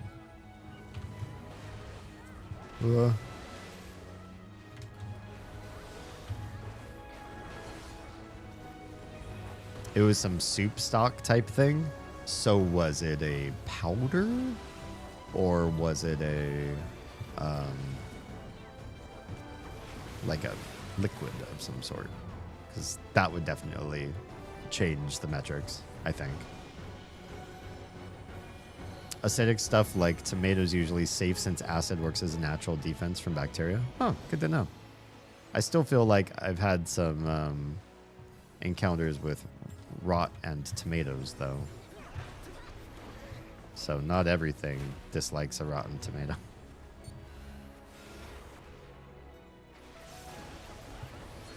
Whoops, that was the wrong attack. That's the first time I think I've said, whoops, that's the wrong attack tonight, though. So I'm doing okay as far as like focusing on the game and the chat at the same time. I'm definitely prioritizing the chat. This content is very repetitive and, you know, so-so. It's fun, but it's just diversion. It was a little cube. Great. You're probably okay. Maybe it just won't have the same flavor as when it was newer. It's just not as exciting as it could have been one day when it was young and full of pep or pepper or whatever was in it. But I don't feel like you'll be needing to call poison control or anything like that. Bullion cubes or similar should be fine. I think so. Yeah, that's good. Let's get out of here. Ow.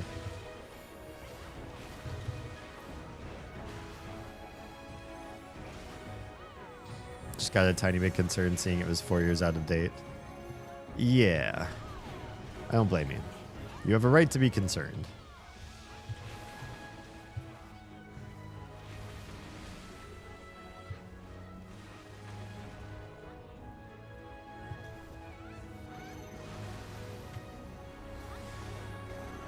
There was one time where I was talking on the phone with a friend. I got super hungry and I looked in the fridge and I saw some leftovers. It was a tuna noodle casserole, like probably, knowing my mom, like tuna noodle, or tuna, what was it? Tuna helper thing. So box, you just mix the package in after the noodles have cooked and you're done. Basically got a meal. Oh, and you mix the tuna in afterwards. Like these really fast poverty food sort of things. And I found that it was, just leftovers, so it wasn't like a full serving, but I took that out and it was cold, very, very cold from the fridge. And cold with tuna. I feel like tuna and potatoes both have this. When they're particularly cold, whatever flavor metric you could normally taste with them, it's very muted, right? Tuna fish has a strong flavor, and the warmer it is, the stronger the flavor, especially when you're talking about that stuff that comes from the can that's all flaked up. It's got its own strong flavor profile. But this one didn't have much of a flavor at all. It was cold, but, tasted creamy from whatever cream sauce was in that mix packet. And got the noodles and the tuna, and I'm just chomping away at it. But partway through my conversation with my friend on the phone, while eating and talking at the same time, highly distracted, I get this sense, this essence of sweat socks, and I'm like, Are my socks really dirty? It smells like gym socks. And I actually I think I smell my feet. Like, what's going on? And I'm not too terribly stinky. So there's something off going on here. And then it dawns on me, this meal that I've now shoveled probably 7 or 8 good bites of. Like, really eating. What's up, Izad? Just like chowing down. It's rotten. The tuna, the cream, probably all of it is rotten. And it tastes and smells like gym sock sweat, like foot sweat. I could have thrown up right then. I was so disgusted, and and told my friend online, I'm like, I gotta call you back. You know, I think I might have partially poisoned myself here, done something awful to myself inadvertently. I was in a real bad state. I was not happy.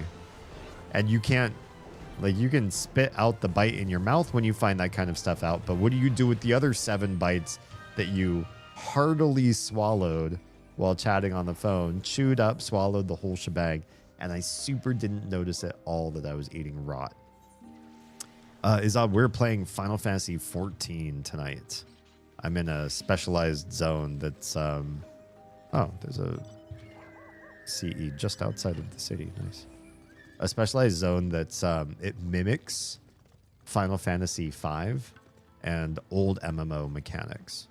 So it's it's a little bit different than the rest of the game. It's a little trickier, but it's been fun.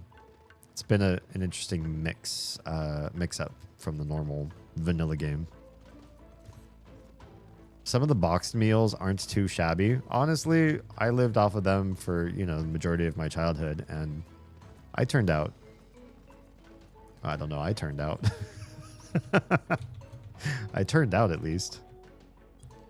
I made it to this age, and I don't have significant health concerns to step in and have emergency issues with a doctor. Not great by any means, but not bad. I mean, fills you up, right? Hearing gym sock sweat has honestly kind of ruined the noodles. No. Your noodles, 1, don't have expired tuna. 2, don't have expired cream. I think you're going to be okay.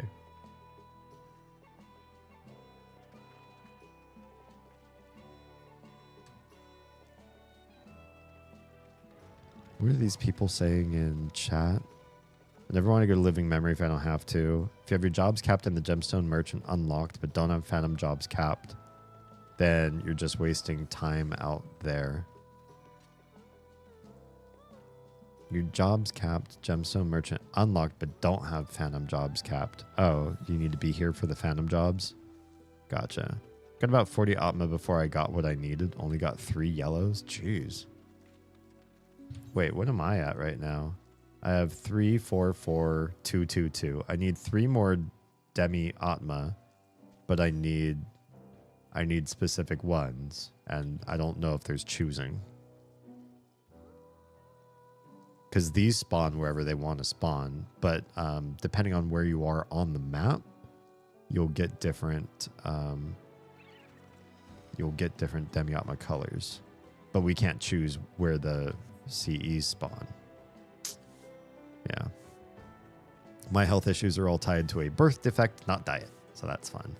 Yeah, not much you can do to exercise and proper diet your way out of how you were born. Although you can mitigate it, right? At least you're not expediting your way out. Sky's pretty this time of night or day or whatever. I don't know. I don't know what time it's supposed to. Oh, server time, 5:30 a.m. Yeah, that's pretty cool.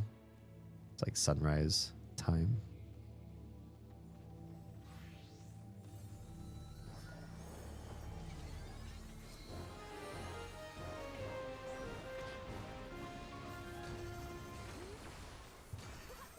Oh, I could blind this guy. Interesting. I did not think that the cannon shots that you could do as cannoneer could actually affect these bosses, these big guys. I thought they were basically just for the small fry.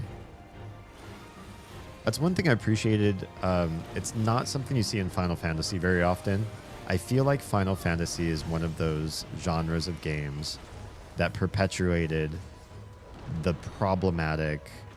You've got abilities with a bunch of your characters that can do status effects, but with status effects, all the fights that matter the most don't let you do those status effects. Like, you want to stun an enemy, well, you can't stun a boss. You want to put somebody to sleep, well, can't be a boss. So all the little fights where we generally like save our resources, those are the ones where the status effects work. And all the fights where you would want to use everything you got to try to beat it because they're extra hard, you can't do any of the special like fun little things because none of them will work. And I get that, like, if you put an enemy to sleep and it's a boss, it feels like you're kind of cheapening the content a little bit. But then they just have to change the rules on how these spells work, right? Maybe a boss can be slept, but can't be slept for as long. Something. Figure something out. Give us all the abilities possible in all fights and just limit how they work. Whereas other games like the Mother series that we've been playing on Sundays, now we're playing derivatives of it. The Mother series, I felt like every time you had a status effect ability, you were supposed to use it on the boss fights. The boss fights were important to remember that you had those things, or it was important for you to remember that you had those things so that you could exploit the bosses. If you forget that you have those abilities and then you try to fight the boss, sometimes they made the bosses too hard without the exploit. They're supposed to be played a little bit cheesy, because without the cheese, they'll make it almost impossible.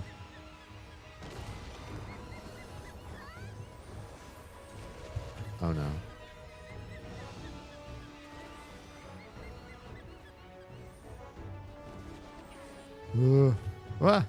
I got hit by that one. My speaker keeps cutting out. Maybe time for a new one. I'm sorry it had to happen on one of my streams. But I hope you have a good one in mind.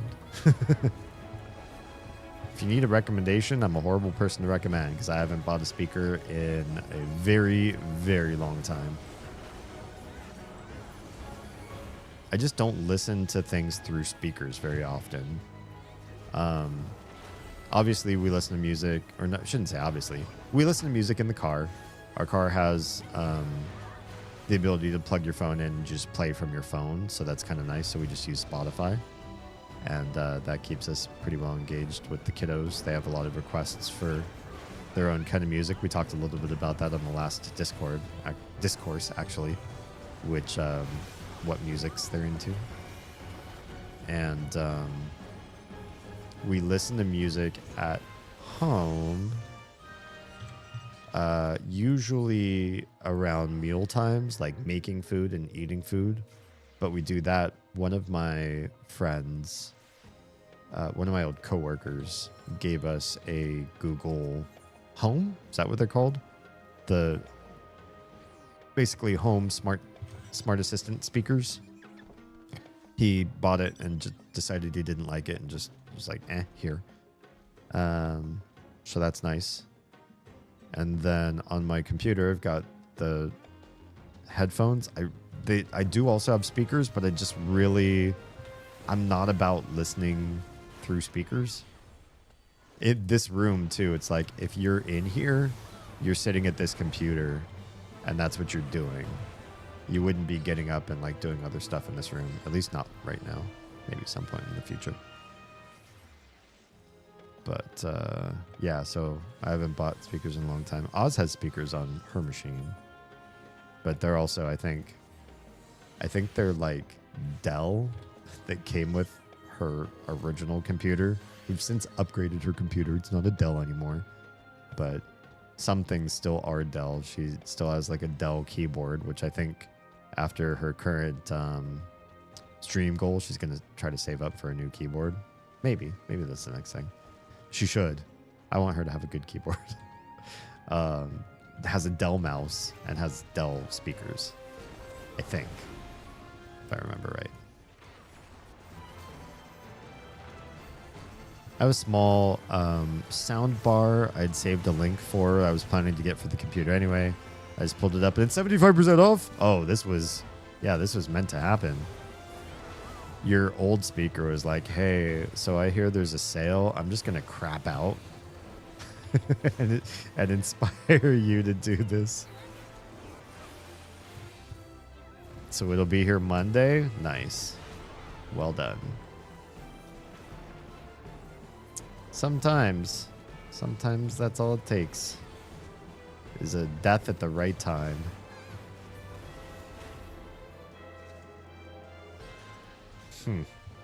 That's interesting that came out of my mouth. Okay. Where are we going next?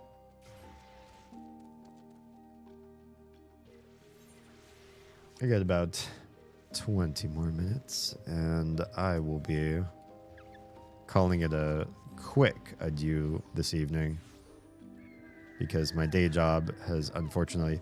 If you notice that I haven't been posting clips in a hot minute... and you notice that I have other some of you might know I have other projects that I'm working on right now.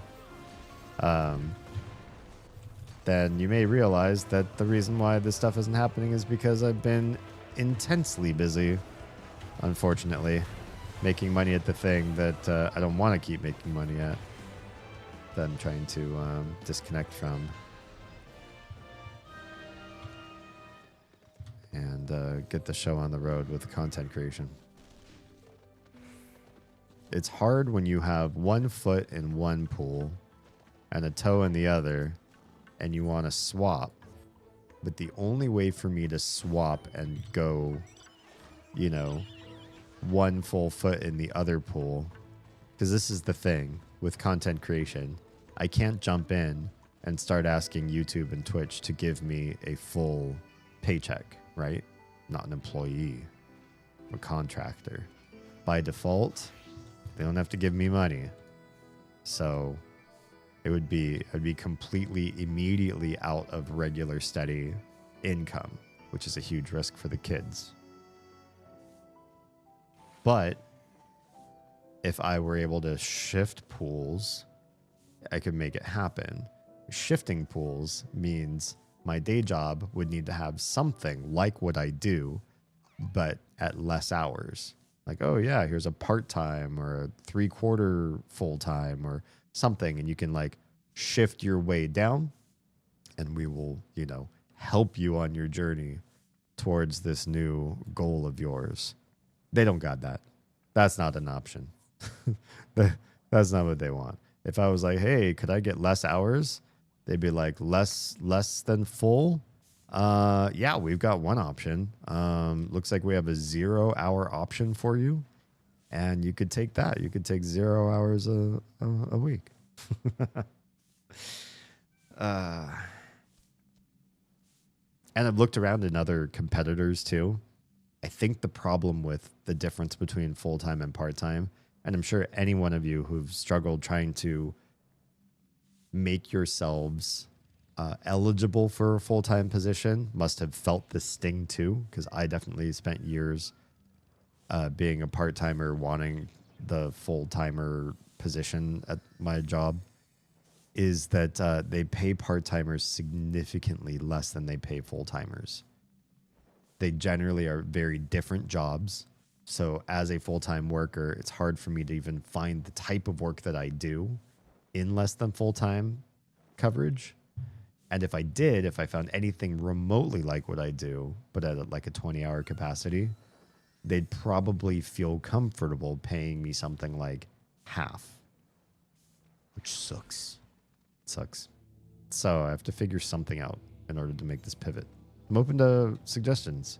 If any of you know more about how one would make this kind of transition than I do, I'm open to your answers.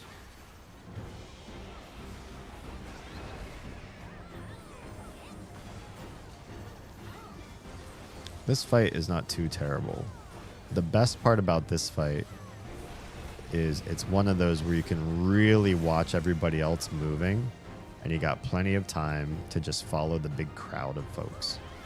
And go, look, everybody's coming over here to this part of the map. Let's just walk with the crowds, and nobody gets hurt. I just have to actually pay attention a little bit to where the swarm runs, and then I'll know where I have to be safe.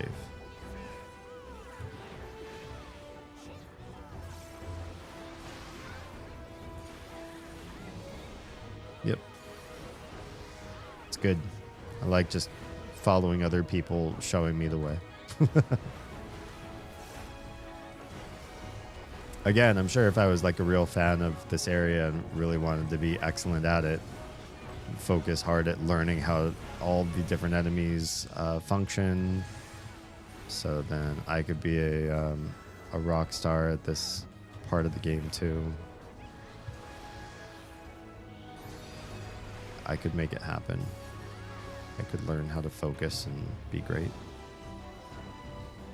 But why when you can just ride the coattails of somebody else's success?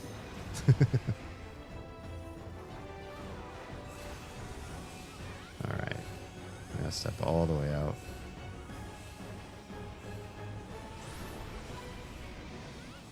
And all the way in. Oh, no, I got hit by something. I guess I was wrong.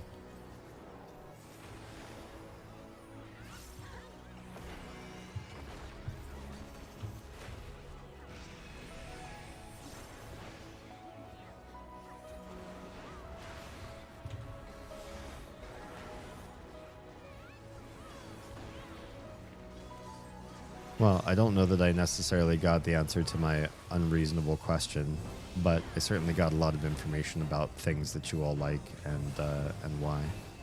So I very much appreciate everybody's open candor in that matter.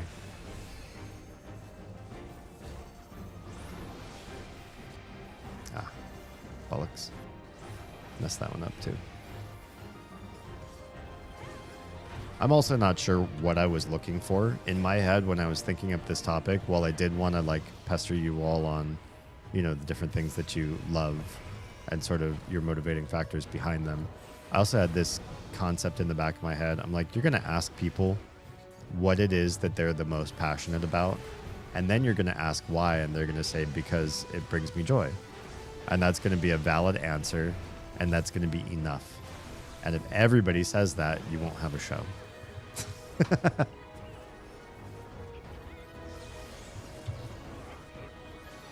But luckily, a lot of you were more nuanced than just that and gave me some higher detail responses. Or else I would have been in trouble. We wouldn't have had a show.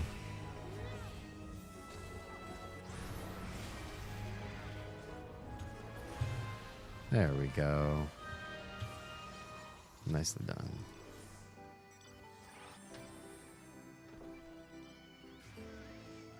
And I get the whole bringing you joy thing. I think if I had a higher sense of joy for things, I would probably be more passionate about pursuing them as well. I would find ways to get more of those things in my life. Whether that was, oh, Instagram's close to ending. Too bad I think it already died a long time ago. If by some off chance, I should really shorten this. It's a really long alert. Oh, this guy died. Well, at least I can step in and do some reses. Oh, somebody else resed everybody. Okay, cool. If you are on Instagram and watching, I'm sorry that I said that the stream looked like it died and then it didn't. And then just go find, well, you don't have to find another stream. In 15 minutes, all the streams will be ending, so you don't have to go anywhere.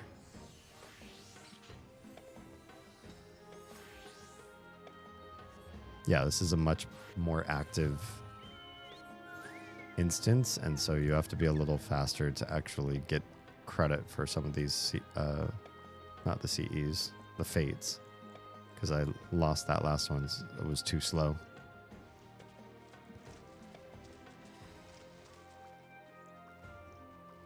Yeah, it could just be that I'm in a little bit of a joy light phase of my life where I'm not experiencing joy at quite the same levels of peak that I have in previous parts of my life.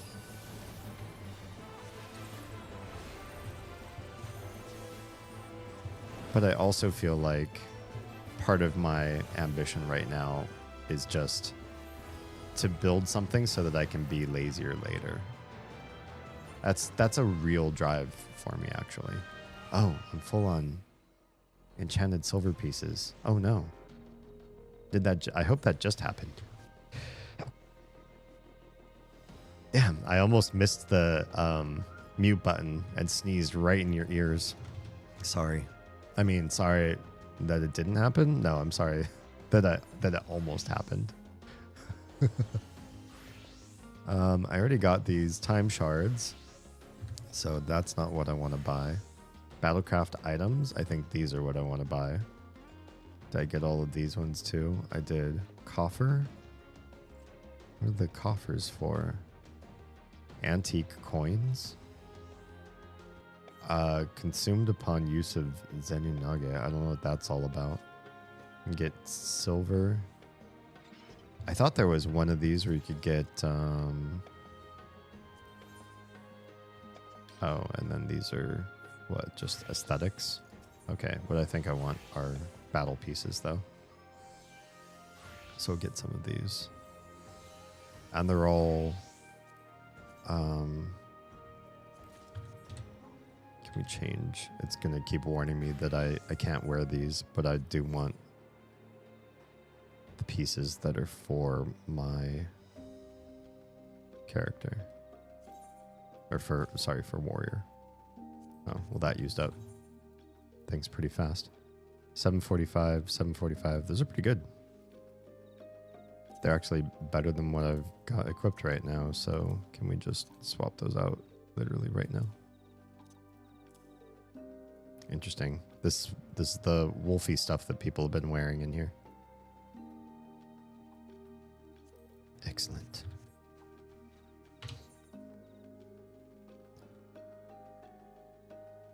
Oh, I'm not going to make it to that in time. That's what I want to make it to. How do I make it to that one? This way. For a lot of the things around my home that are just dust collectors, most of them are attached to memories from a specific time or place as well. Just like the photos. I hope I can make it through this way. Oh, these things might attack me. I guess I'm okay. The photos I have all over, they're a way for me to conjure a specific moment or feeling from nothing. I very much like that.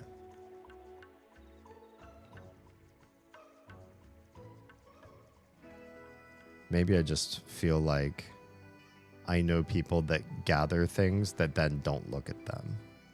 And that could just be something weird with my family members or people that I've met. That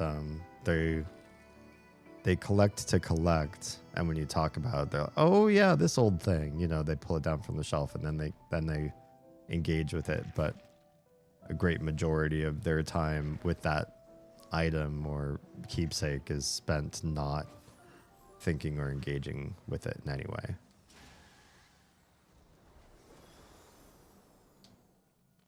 I have the octagonal key from Smallville because it reminds me of San Diego. Oh. I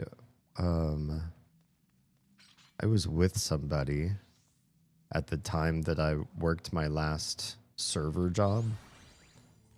But when I worked my last server job, I was one of the servers there, and one of the hosts or hostesses was somebody who looked basically just like Kristen Kroik from that show, Smallville. It was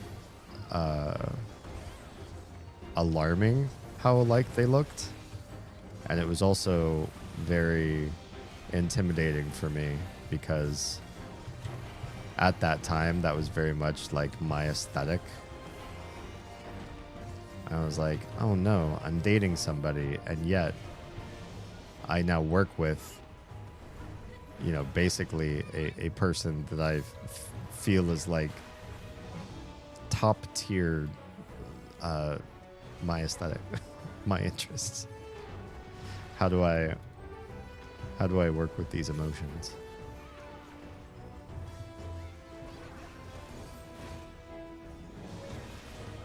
Turned out I was pretty good at just ignoring the situation and letting it slide.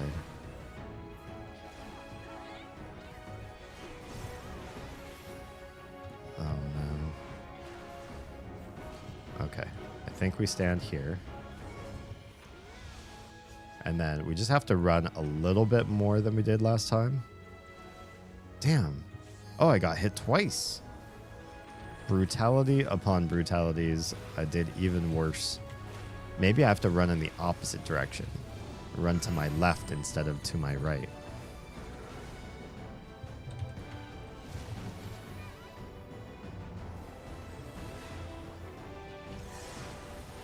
I got hit by that one too. I'm just not doing incredibly hot this particular combat round.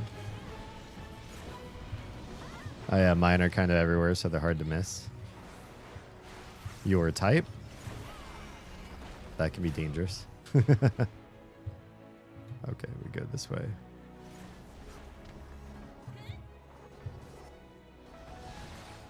And then 2 cones. We can just stand here. And then blade and big explodey. And then bomb and cone. Oh dear. I'm double dead. I did not die. But I'm now up to 5 vulnerability. It's not terrific.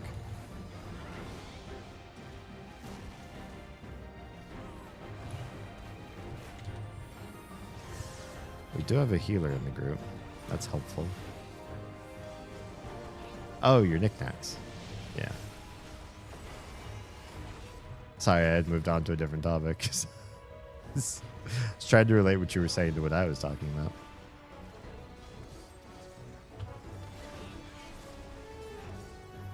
Oh, here it is. Okay. Right here is safe for the first round. Then we're going to run this way. Hey, that did it. So you just have to run in a certain direction.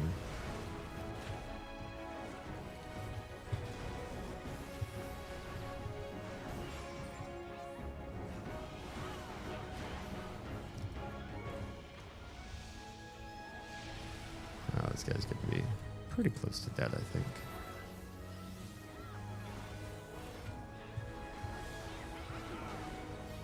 I'm definitely used to streamer chat delay by now. Yeah, me too. I saw a streamer do this today. It was the first time I've seen this, but it was quite clever. I'll have to wait until this fight's over. We'll probably call this the last fight of the night. Oh dear. Oh, it's 4 at once now? No. Still 2 at once. I just mistook what I was saying.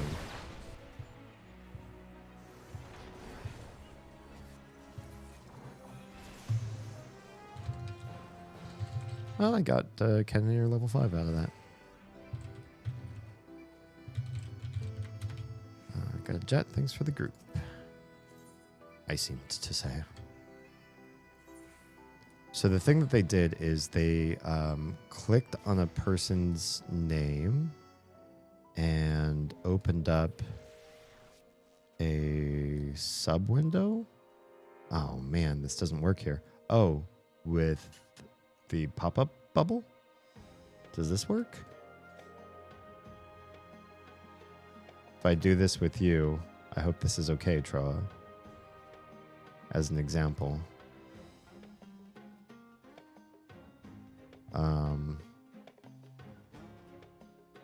Oh man, I lost it.